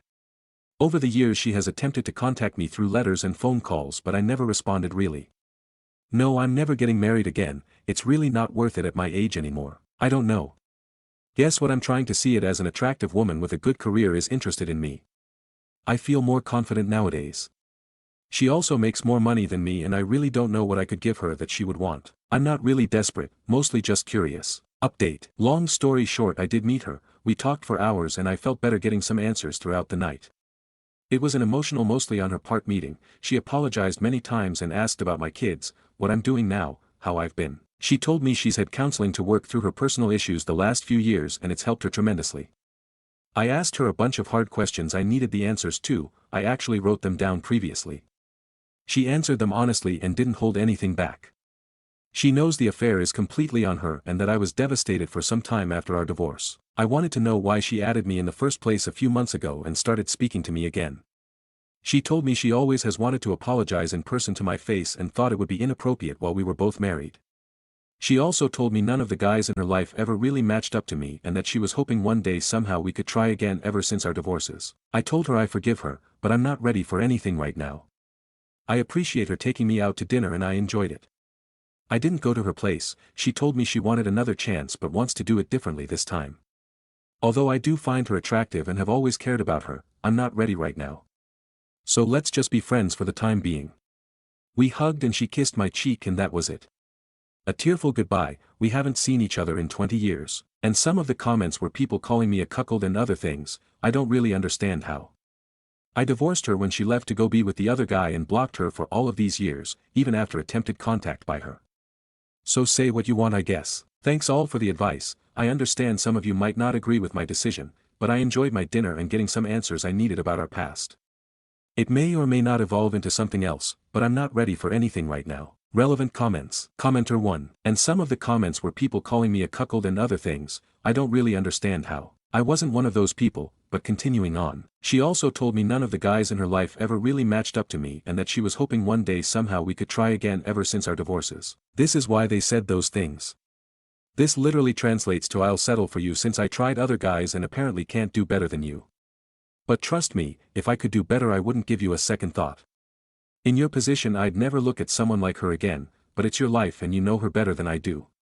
I'm glad she at least took ownership of the cheating and wasn't just like well, you weren't giving me enough attention or it wasn't really cheating because X bullshit excuse as most cheaters seem to say. Reply. She worded it a little differently, told me that I was the only guy in her life that she ever had a special connection with and that cheating and losing me was the worst thing she ever did and the biggest regret she has. She also didn't blame her rough childhood on any of this although she did have a messed up abuseful childhood. I look at myself as a catch nowadays, I can do better than her and am not codependent anymore. It was just nice to see her and if she wants to remain friends that's cool if not it's whatever. I got what I needed. It's good she's getting help for deep-rooted issues and her insecurity. I don't hold any ill towards her anymore, I'm too old for that lol. Commenter 2. Oh, okay I take it back that does sound a lot better. Good luck to you regardless of what you decide. Stories number 28. Aita for refusing to help pay for my little brother's tuition after years of being excluded from gifts and holidays. So, I, 22F, come from a family that always called me ungrateful, not because I was but because I was always a loudmouth and pointed out odd things when I noticed them, like how every Christmas, birthday etc. my siblings would get gifts like the toys they always wanted, new clothes, and all I got was either a card or a promise to buy me anything when we went out. Spoiler. Never happened. Naturally this messed me up bad. I was always trying to change to please my parents, I tried being quiet and not needing their help, but by that point I was already the family's black sheep, the one that my mom would call out during big family events disguising it as jokes, the difficult one. Long story short, I got a part-time job at 16, then worked my ass off and I finally landed a pretty decent corporate job last year. It's not exactly life-changing money but it's enough for me to have moved out, and now I live in a shared apartment with 2 other girls. I save up OFC but I live comfortably, enough to make small trips and take nice pictures at some restaurants.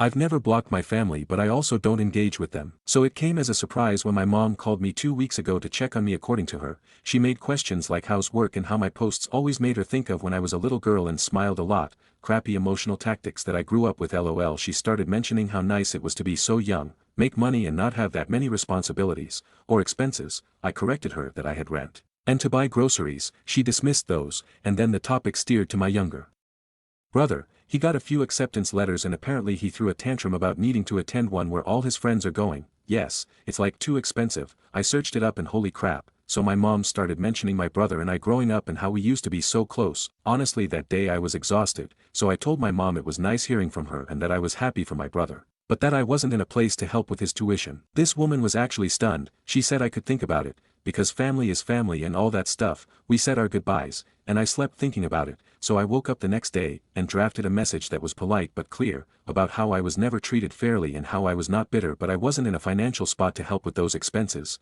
Yeah, the guilt tripping started immediately. Messages. Not even kidding, 14 missed calls from my mom, even my dad called and he's a pretty stoic man. My brother started whining on social media about ungrateful family members and how some people are bitter and end up alone. I feel like I'm in the right, but honestly my parents have involved aunts, cousins, family friends, and all the texts and posts are starting to get to me a little bit. Maybe I am being too harsh. My brother has always been spoiled but it's not like he kicked me out or made me feel worse. Still, I don't feel like giving up my lifestyle to help someone who called me a bitter bee on his latest Instagram rant, so I need help. Am I in the wrong? Stories number 28. Aita for telling my coworker her kids are none of my business. School holidays are coming up and I have a coworker panicking, as she left it too late to book vacation slots.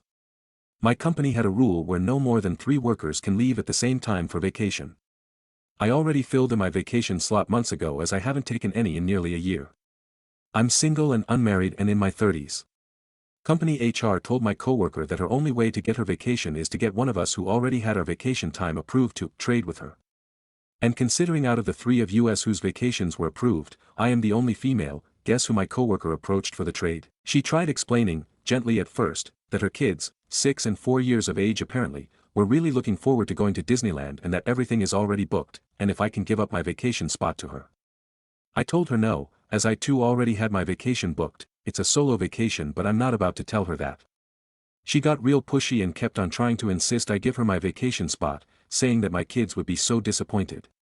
I blew up at her after the 4th or 5th time, telling her that her kids being disappointed is none of my business. I didn't exactly keep my voice down so at least half the office heard, and my coworker turned red and left.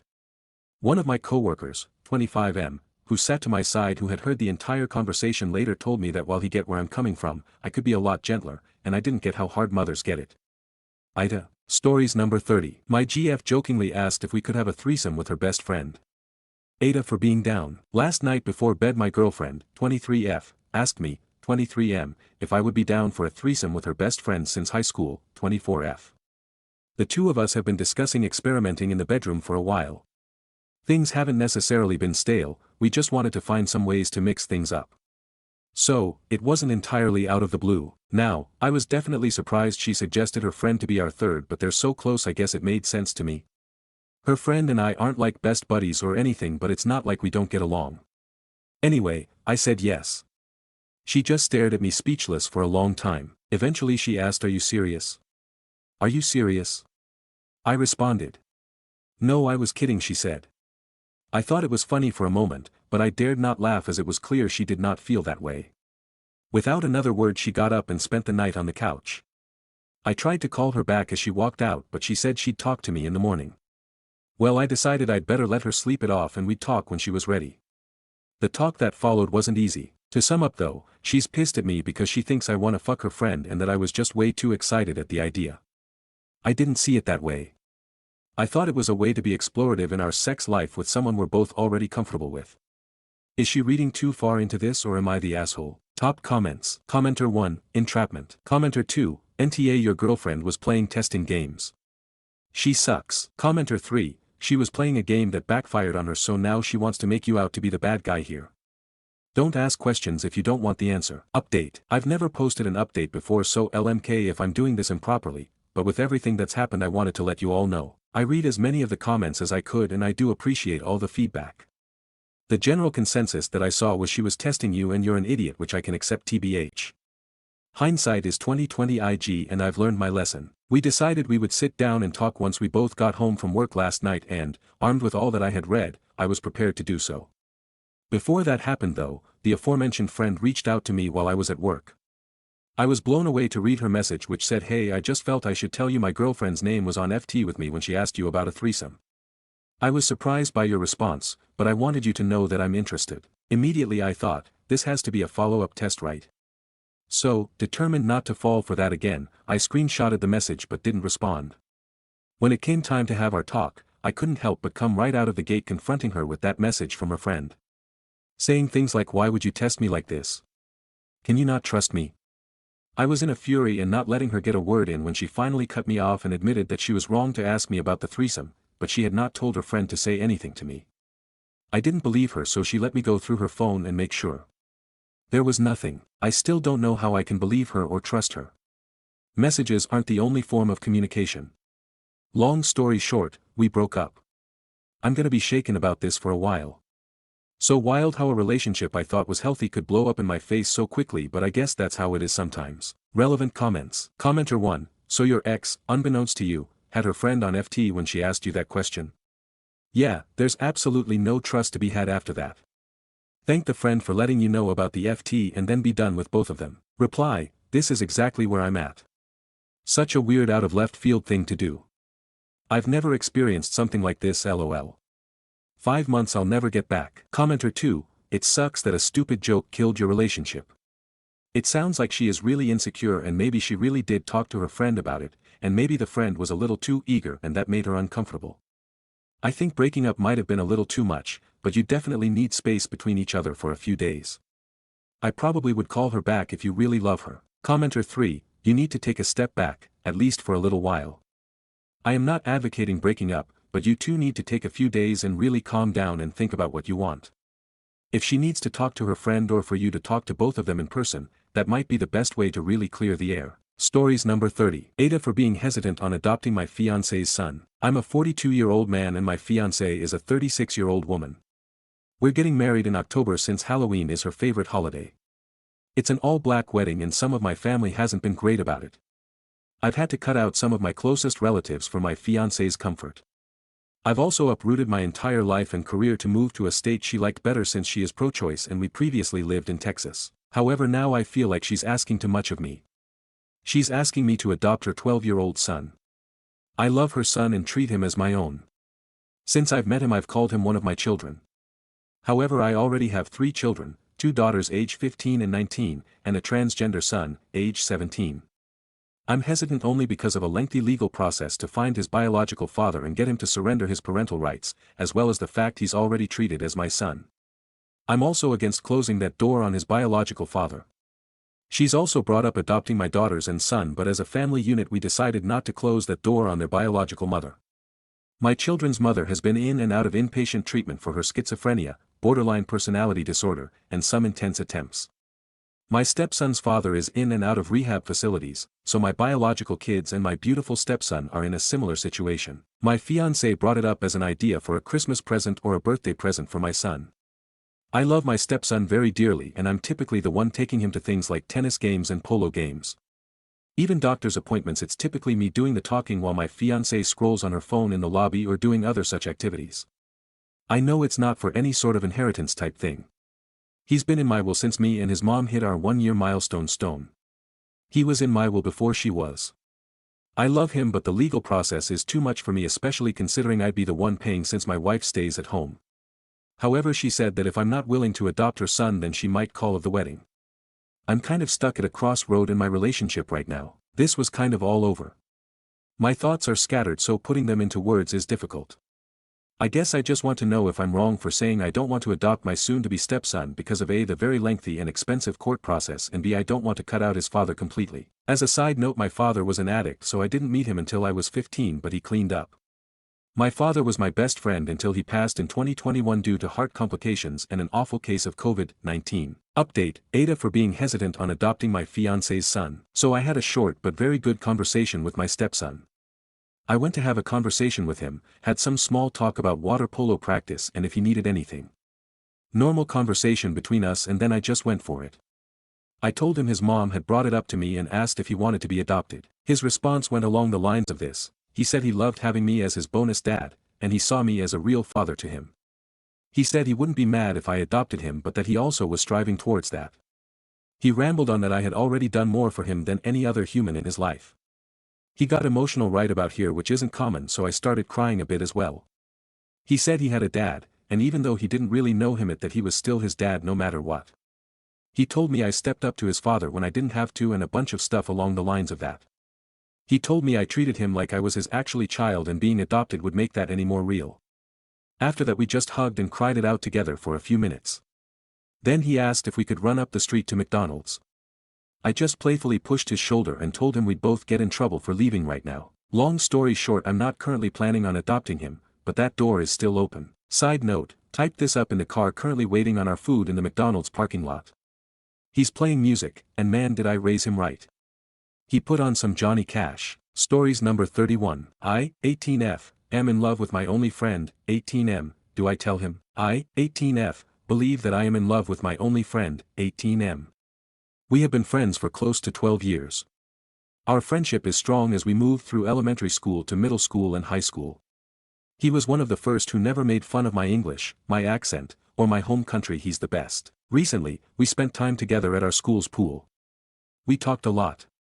He called me one of the most important people in his life, that my well-being is on his mind always. One of the reasons why he's worried a lot is because in the past I was sexually abused, explained in a separate post, before I met him. During middle school, in another incident, he stopped a man from forcing himself on me.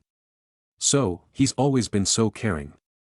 I trust my life with him. Now, after he told me that, it confirmed that I felt deep feelings towards him. However, do I tell him how I feel? I don't even know if this is how guys confess their feelings. Maybe he just sees me as a friend. Maybe this is just how guys talk. Make my choice please, do I tell him? Comments. I meant that he's my only friend who's a non-relative. I consider my cousins, who are around my age, my friends too. I should clarify better. Losing him in my life will be heartbreaking. It's hard for me to make friends, which is my own fault. In groups I have a hard time speaking without almost stuttering. I learned how to speak English a long time now, but I still mess up on my words. He's the sweetest guy in my life. I had someone say that he might see me as a little sister lol. I do plan on telling him tomorrow at school. Don't know when though. If I make it in the afternoon and he rejects me, then I can go straight home. If I tell him in the morning, then I will still have to interact with him in class. Notable comments. Commenter 1. I would say something like, I've developed feelings for you and I'd like to give dating a try if that's something you're interested in as well. If not, then I don't want to lose your friendship because it's really important to me. You'll never know unless you give it a shot. Commenter 2. As a guy, I have more female friends than male friends, and many of them I would say I love and deeply care for, and I would be there immediately if any of them needed me, but even if it's true, I wouldn't say out loud to them that their well-being is always on my mind. That is very intimate. It sounds like he feels similarly to you based on that. I say go for it. Even if he says no, you can at least move forward, and you don't have to lose the friendship if you both navigate it with maturity. If you don't, you'll always wonder, and it'll be roiling inside of you with nowhere to go. Commenter 3. Either way, I think it is important that you try to make a few more friends if possible, because even with a very strong relationship, friend or significant other, you need to have other people you can turn to and not only depend on that one person. Also, if possible in your situation, meeting with a therapist to discuss the abuse you've had could be very helpful. Update. I, 18F, him, 18M, at my school, you have to wait at the bus ramps before the buses arrive. While waiting in line, I just told him. I said that he makes me feel so safe and I am at peace when I'm around him. I also said that I valued our friendship and didn't want to ruin it, but I needed to tell him. He listened to it all and got really quiet. His face turned a little red and he started to chuckle a lot, which he does when he gets really nervous. He then said that he liked me too romantically. He actually said that he was scared to tell me before in case I didn't feel the same way. But I do. We ended up laughing at all this and it wasn't awkward at all. We got on the bus and listened to music together. At our bus stop, he asked if I want to hold hands walking and I said yes.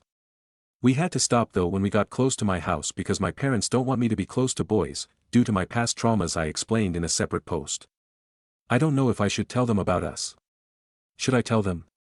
They may like him due to how he protected me in the past, in middle school. But, overall, I am really happy I told him how I felt. Edit, my parents don't know about our 12-year friendship. Consensus. Well done and don't worry about the parents right now. Stories number 32. Supervisor told me to stop reminding him about overdue task, so I stopped and he missed a deadline. I work as a project coordinator. Basically I just keep track of what everyone's supposed to be doing and make sure nothing falls through the cracks. My supervisor, we call him James, is fine at pretending he's on top of stuff, but the dude forgets everything unless someone's reminding him. So I usually give him heads up when things are due. Like last week, I said hey just a reminder, that report's due Friday. He looks at me and goes, I don't need to be babysat. I know what's on my list. Alright then, you got it. So I keep my mouth shut. No reminders, no check-ins. I let him be the expert. Friday comes, nothing. Monday morning, he's suddenly in panic mode cause the director is asking where the hell the report is. He turns to me like, "Why didn't you remind me? I just said, you told me not to." Now he thanks me every time I send a reminder, lol. I guess we're back to babysitting, but at least he asked nicely. Stories number 33. How to catch a thief. This happened a few days ago and is still ongoing. Me, 35F, and my 35M, live in a 102-year-old house in a small town in a rural farming community on the west coast. This particular area has been hit hard with thefts from tweakers and other drug addicts. So a few months ago we got cameras to put up, including a doorbell camera. We share a driveway with our neighbors and are very good friends with all of them. They are a large family with lots of kids that live in a very large old school house. The mother is elderly, and very sweet, and most all the kids are grown that she had either adopted or fostered. 2 adult children still live there. One just himself and the other has a partner and 4 children. Her oldest is in elementary school. A few days ago in the morning I found the door of the gas tank on my car open. This prompted me to make a mental note to look at my footage from the cameras later that afternoon when I got home. I also found a large pocket knife on the ground next to the gas tank of our other vehicle that didn't belong to us or our neighbors. I sent them a picture of it and asked. That afternoon I checked my cameras and found that at 6:40 a.m. someone in a Chevy SUV had parked just at the end of the driveway on the other side of the fence. They then proceeded to walk up and down my driveway 3 times, walk up to our garage door and look around in it, didn't go in, and then up onto our front porch looking for something. In the footage it shows he was carrying a length of plastic tubing. It was obvious he was after gas and had tried to siphon both our vehicles, and when he couldn't get anything out of them, one was empty and the other wouldn't open from the outside, he was searching for a can to steal. We had one empty gas can where he didn't see it, so he ended up walking away with nothing. So I downloaded the videos and sent them to my neighbors to see if they recognized him. They texted me back immediately and told me it was one of their brothers who is a drug addict and is trespassed off their property and has a history of theft also. They encouraged me to contact the sheriff and file a report. I also made several vague, no names or who I think it is, posts on some local community pages with the videos asking for information. I was given a few leads, but the majority consensus was pointing to the neighbor's brother. I gave all of this information along with the videos and pictures of the knife to the sheriff for the report. The deputy that took my report said, "Neighbor's brother is a thorn in many people's sides." The way he said it and the feeling I got from the whole interaction was that they were watching him closely and have some kind of ongoing case with him. They also asked if I had made any posts online and I told him I had, was very vague and only asked for information. So that's where I'm currently at with the legal aspects of it. My petty revenge. Since I still had that gas can that the thief didn't see, I decided to utilize it. But I needed more supplies. I needed some gas, paper, Vaseline, fishing line, glitter, a Sharpie, sugar, and some tape. I went and put about a half gallon of gas in the can, for the smell, then added a cup and a half of sugar, a bunch of glitter and topped it off with water from the hose. I then taped a note, "Smile. You're on camera, asshole," to the bottom of the can and attached it with the fishing line, so he couldn't see the line and it would take him a few extra seconds grab it, to our porch right below the doorbell camera where it can be seen. Lastly, I smeared Vaseline on the underside of the can handle along with a bunch more glitter. Now with the trap baited and set, I wait. Hopefully I will have an update soon. TLDR: thief tries stealing gas. Gets caught on camera, identified and reported. I set a trap. Update finally. How to catch a thief. So it's been just over a year since we caught a thief trying to siphon the gas out of our vehicles. The sheriff didn't do anything at the time other than noting it on his record. The thief has been in and out of jail several times over the last year for various other reasons. I set out my gas can the day we first caught him last year and I would regularly check up on it since it was right below our doorbell camera next to our front door. This morning I noticed it was gone and so I checked my camera footage and bingo. I caught him. He covered his face this time, but I confirmed it with the thief's family that it was him. He was also scoping out the place earlier in the day in a white SUV he was driving. His license is permanently suspended, and I caught that on camera too. Now on to the hilarious part. When I was talking with the thief's family confirming it was him, they told me that the very next day the thief's car, the white SUV, had broken down and he was texting his family complaining about it and that someone put water in the tank. Now I knew there was a chance that I may not find out the results of my petty revenge, so I'm so glad that I did. And I'm glad that I didn't give up on it either. After I was done talking to his family, with their encouragement and blessing, I contacted the sheriff again and filed a report and sent them all the videos I had. This time they assured me that there will be actions taken and charges filed. I am planning on getting another gas can and mixing up another concoction just in case another moron decides to steal from us. In the meantime I will update when I hear more from the family and the sheriff. Yes, I am evil, any haters can kindly screw off. Update. Just got confirmation from the sheriff that the thief has been arrested and is back in jail. Stories number 34. My neighbor kept stealing my packages, so I gave her a taste of her own medicine. Strap in, because this one takes place over about 2 months, and it's probably the most satisfying thing I've ever done. So I, 29F, live in a mid-sized apartment complex where each unit has a shared hallway. Not the kind with locked mailrooms or package lockers. Just a small lobby and then mailboxes in the hallway, and delivery drivers usually drop packages in front of your door. For the past year, I've had no issues, but about 4 months ago, a new neighbor moved into the unit directly across from me. She's maybe mid-30s, high heels all the time, always on speakerphone in the hallway, and just generally gives off entitled vibes. Let's call her Cassie. About a month after she moved in, I started noticing something weird. Packages would show as delivered in my tracking, but they wouldn't be there when I got home. Nothing expensive at first. A book. A few skincare things. A dog toy. I figured maybe porch pirates were sneaking into the building. It happens. I started sending more expensive things to my work instead, but then one day I worked from home and actually heard the delivery guy drop something off. I got the delivered notification, waited 5 minutes, and opened the door. Nothing, just gone. And whose door was clicking shut across the hall when I opened mine? Cassie's. So I decided to test it. I ordered a cheap pair of earrings from Amazon, $6. I set up a motion-activated camera peephole, super discreet, and waited. 2 days later, the package arrived. And less than 2 minutes after it hit the floor, Cassie opened her door, looked around, and snatched it. Caught in 4K. I now had video proof, timestamps, everything. At this point, I could have gone to the building manager or the cops. But let's be real. Nobody was going to launch an investigation over $6 earrings. And this was now personal, so I planned my revenge. Over the next 3 weeks, I ordered the following items, one every few days: a glitter bomb, a fake pregnancy test that always shows positive, a box labeled live crickets, handle with care, it was just empty, a spring-loaded package that shoots out confetti when opened, a book titled So You've Decided to Become a Sugar Baby, a tube of hemorrhoid cream, actually just hand lotion with a fake label. Every item was under $10, and every box was labeled with my name and address. I left them all out like bait. And like clockwork, she took every single one. I never said a word. Never even looked at her. I just kept collecting video evidence and letting her embarrass herself. The best part? The glitter bomb must have really pissed her off, because one day I heard her yelling through the wall to someone on the phone saying, "I don't know who the F*** keeps sending this stuff, but it's not funny anymore." Then she stopped taking packages. Completely. About 2 weeks after that, the building manager sent out a mass email saying that due to repeated complaints, a camera system was being installed in the hallways to monitor package theft. I'm pretty sure she thinks someone else reported her. Since then, I've had 0 packages go missing. Cassie still won't make eye contact with me, and I still have all the videos, just in case she ever gets brave enough to try again. Revenge level, petty satisfaction level 100. Edit, a ton of y'all are telling me to go to the police with the evidence. While I do agree, I think I should bring it to the building manager first.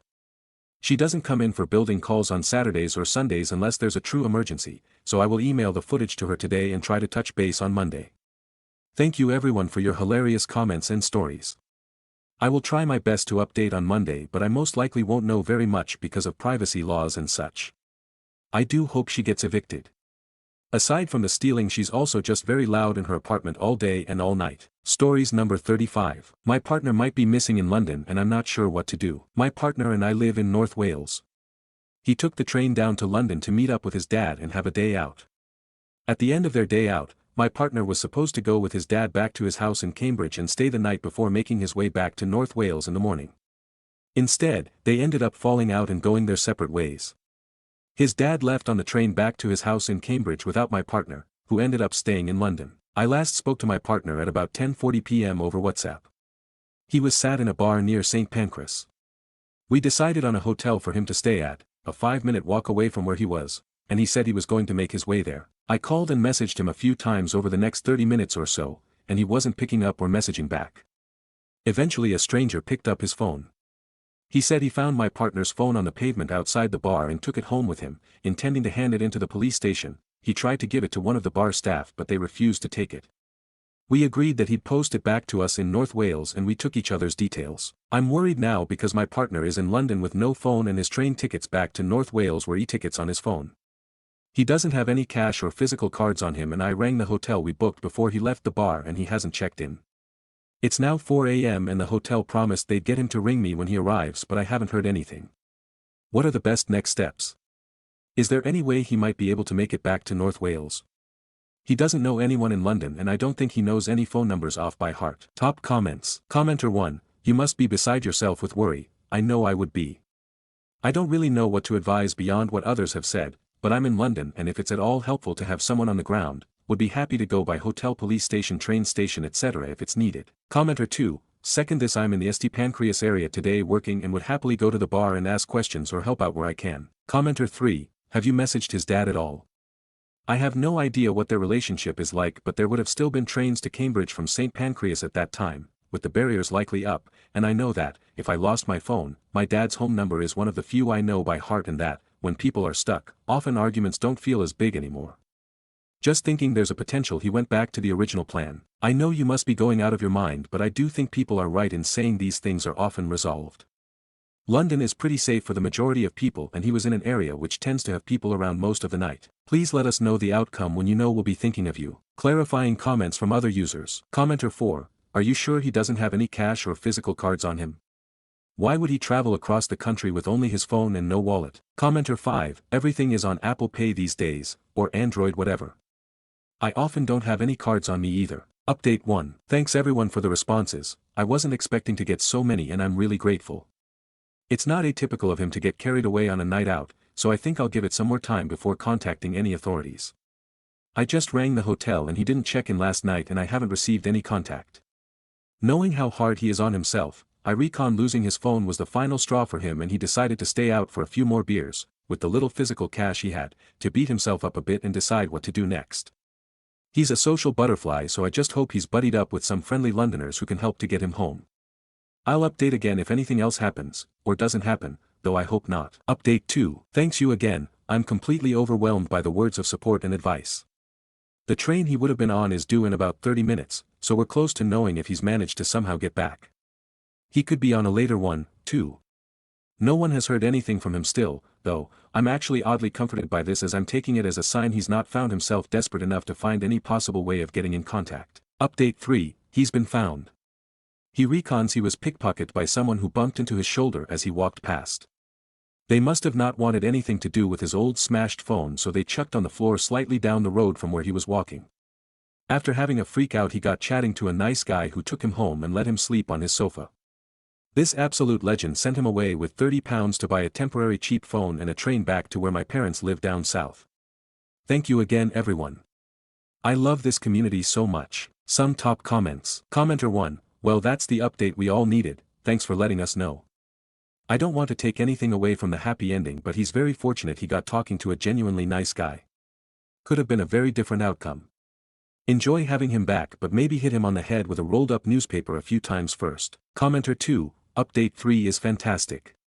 Glad we have people like that in the city always willing to help. Let's hope we can all read it and try and be like that person. Stories number 36. Aita for being unwilling to raise my soon-to-be ex-wife's youngest child. My STB ex-wife and I have a complicated history together. We were friends for years. Then we started something casual but the understanding was neither of us would have sex with anyone else and if we wanted to we would discuss it. When she got pregnant we entered into a more serious relationship and got married. I love our son and I do my best to be a good dad to him. She and I had some difficulties over the years. We didn't get married for the best reasons but we were mostly happy. When I found out she was pregnant again I had some mixed emotions but ultimately came around. Then I learned she had cheated on me and the baby might not be mine. We did a DNA test while she was still pregnant and the child wasn't mine and the bio father was a friend of hers. I left our marriage and filed for divorce. When her youngest was born I went to court to establish officially that I was not the father. STBX wanted me to raise her youngest child with our son. She was upset that our marriage ended over her having a child with someone else. She told me it wasn't even the cheating that made me leave her but the baby and she said that wasn't fair. That her child didn't deserve to grow up without a dad because I care so much about DNA. Which is when she revealed that she had slept with someone else around the time she conceived our son and he might not be mine. That was a crushing blow for me. She accused me of wanting to dump him when I took a DNA test. My son is mine. But all the lies and the crap has made me hate her. She still wants me to be involved in her younger child's life and has been fighting against me only being our son's dad. She tried to make the court keep me on her younger child's birth certificate, but I was removed. She tried to insist that I needed shared custody of both kids or no custody of our son. The courts didn't agree. They have us on 50-50 custody for our son. That's temporary until the divorce is final. But this whole thing has been stressful as fuck. She's doing everything she can to delay our divorce and she wants me to call the whole thing off. I'm getting a lot of shit for denying her younger child. She has family members confronting me about it and I always tell them to get the father to step up or find someone in the family to be there for her younger kid. I had a friend ask me why I won't raise both kids. That I'd have stayed my son's dad even if he wasn't mine. I told them I would, but I love my son and couldn't hurt him by walking away after 7 years of being his dad or stop loving him like that. But I admitted it would have killed me to be a big enough man to help him know about his bio father and have a relationship if that was wanted in future years. I said I wasn't selfless enough to want that, but I'd have needed to, and I said I wasn't signing up for that knowing the truth ahead of time. My friend said it was a lame reason to not let the kids grow up as siblings kept together all the time. That family is more than blood, and when the actual father doesn't want to know, it seems petty to let the child grow up without one. Some of that is what STBX's family have said too. Other people are supporting me 100%. I know I don't want to do it and I would be resentful if I did try to raise her other child. But AITA for not being willing to. Stories number 37. Cousin offered to photograph our wedding as a gift, now he's billing us. AITA for refusing to pay. My cousin is a professional wedding photographer and said, as my gift to you too, I would be happy to take the photos at your wedding. We told him we didn't want him to feel obligated to do that or have him feel burdened with work during this celebratory weekend. He said he was happy to do it. We repeatedly expressed how grateful we were and made sure to tag his business in all our posts. We figured that was that. Now it's a few months later and he's received our thank you note for attending and photographing. He called to say he was sorry for any miscommunication, but the gift was taking the time to put us on his busy wedding photography schedule, but we were still expected to pay. He wants $3,000. Not to sound ungrateful, but it was only him with a camera, no extra equipment or staff members.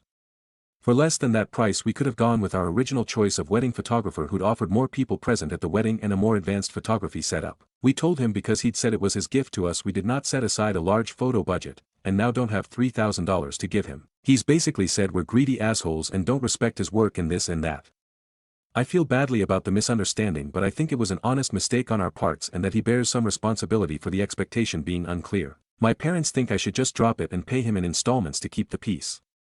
They seem to believe that I'm making this more than it needs to be. I want to stand my ground, but Aita. Stories number 38. School refusing to return my husband's pocket knife, claiming they can hold it for 3 years. Is this legal? 5 months ago, my 6-year-old son noticed a pocket knife clipped to the outside of his mesh backpack at school. It had been accidentally left there by my husband that morning while packing his bag. He typically clips it to his jeans, and it must have caught on the mesh when handling the backpack. My son never noticed it until lunch, when he reached into his backpack and saw the knife hanging from the side. He immediately told his teacher and she told him to bring it to her, which he did right away. She asked if he recognized it and he said no, and later we realized it wasn't the usual knife my husband carried, which added to the confusion. The teacher brought it to the principal and confirmed it was not inside the backpack, just attached to the outside, sort of just hanging there. Instead of being praised for doing the right thing, my son was pulled from lunch and questioned by the principal alone, with no attempt to contact us. He told the principal he had no idea how it got there and even asked her to call his dad. She didn't. To make matters worse, our 9-year-old, who attends the same school, was also pulled from lunch and made to eat in the principal's office while being questioned for 40 minutes. She pulled out the knife and held it in front of him while interrogating him and asking him personal questions about our home life. Again, no parental contact. He has PTSD, anxiety, and ADHD, and is medicated under psychiatric care due to past neglect, abandonment, and witnessing his biological mother being arrested and taken to jail. He's also been on a 504 plan due to his ADHD and anxiety with this school since first grade, which I feel was violated as well. This experience triggered intense fear and confusion because he thought someone in our family was going to jail. I only found all of this out because my 6-year-old casually mentioned it in the car after school. I was never contacted by the school. I spent 2 agonizing hours calling to get answers and didn't hear back until nearly 5 p.m. My husband immediately took responsibility, explained the situation, and confirmed the knife was his. Even the assistant principal who spoke with our son said, "Poor baby, you could tell he genuinely had no idea what was going on." And still, They insisted on punishing him with a full day of in-school suspension. Because policy is policy. A 6-year-old child who had never been in trouble, who followed the rules and was honest with his teacher in a scary and confusing situation. I refused to allow him to be punished for an adult's mistake. More importantly, I refused to send the message that if you're honest, you'll be punished. His honesty that day might have prevented that knife getting into the wrong hands and a much more dangerous situation from occurring. Because they refused to back down on their punishment, I withdrew him and began homeschooling. The emotional toll this took on both of our sons was enormous. Our younger son already struggled with school anxiety, and this completely shattered the fragile trust we had helped him build. We submitted formal complaints and an appeal to the school board, the superintendent, and the Louisiana Department of Education. We were ignored. We asked to see the video footage of my son entering the school that morning and we were given the runaround for weeks and then told we couldn't see it. At the time, they also told us the knife would be returned at the end of the school year, which I could not understand. With school ending next week, I went today to try and retrieve the knife. Instead, I was informed they will be keeping it for 3 more years under some vague claim of statute of limitations and evidence despite the fact that no one was harmed. No charges have ever been filed. We've received no notice of any investigation. There is no documentation, no policy, and no written explanation. I've now contacted the district's Director of Child Welfare and Attendance, who supposedly gave this directive. I'm waiting for a response but wouldn't be surprised if it goes unanswered again. My questions: can a public school legally hold our personal property, not part of any active case or formal process, for 3 years? And what do they mean when they say they're holding it for evidence and due to statute of limitations? Do I have any grounds for action based on how this was initially handled? Especially the lack of parental notification and emotional impact on both children. This entire situation has caused my family months of anxiety and distress. I know this post is long, but if anyone has insight or advice, I would be deeply grateful. Thank you so much. Edited to add, this isn't the first time we've dealt with a lack of care and concern for my oldest son's well-being. Last year, while my son was being tested individually for the gifted program, the woman who was testing him asked him for his mother's name. When he gave her my name, she asked if that was his biological mother's name. He told her no, but he didn't want to talk about her. She asked him for her name again anyway. Somehow, after this, they took my name out of his contact info in the system and replaced it with his bio mom. His mom had never been listed on a single contact form since he started at this school in 1st grade, 3 years prior. It was always mine and my husband's names. I have been the one to attend all of his 504 meetings, parent-teacher conferences, events, etc.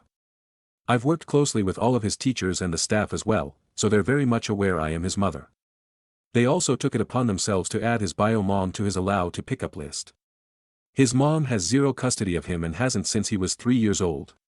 We have full custody and she is only allowed to visit him under supervision. She hasn't spoken to or seen him in almost 2 years. Yet, they took it upon themselves to not only ask him for her information, but to update the system to show her as his mother and removed me. I was livid. I should have never let them go back after that, but hindsight is 20/20.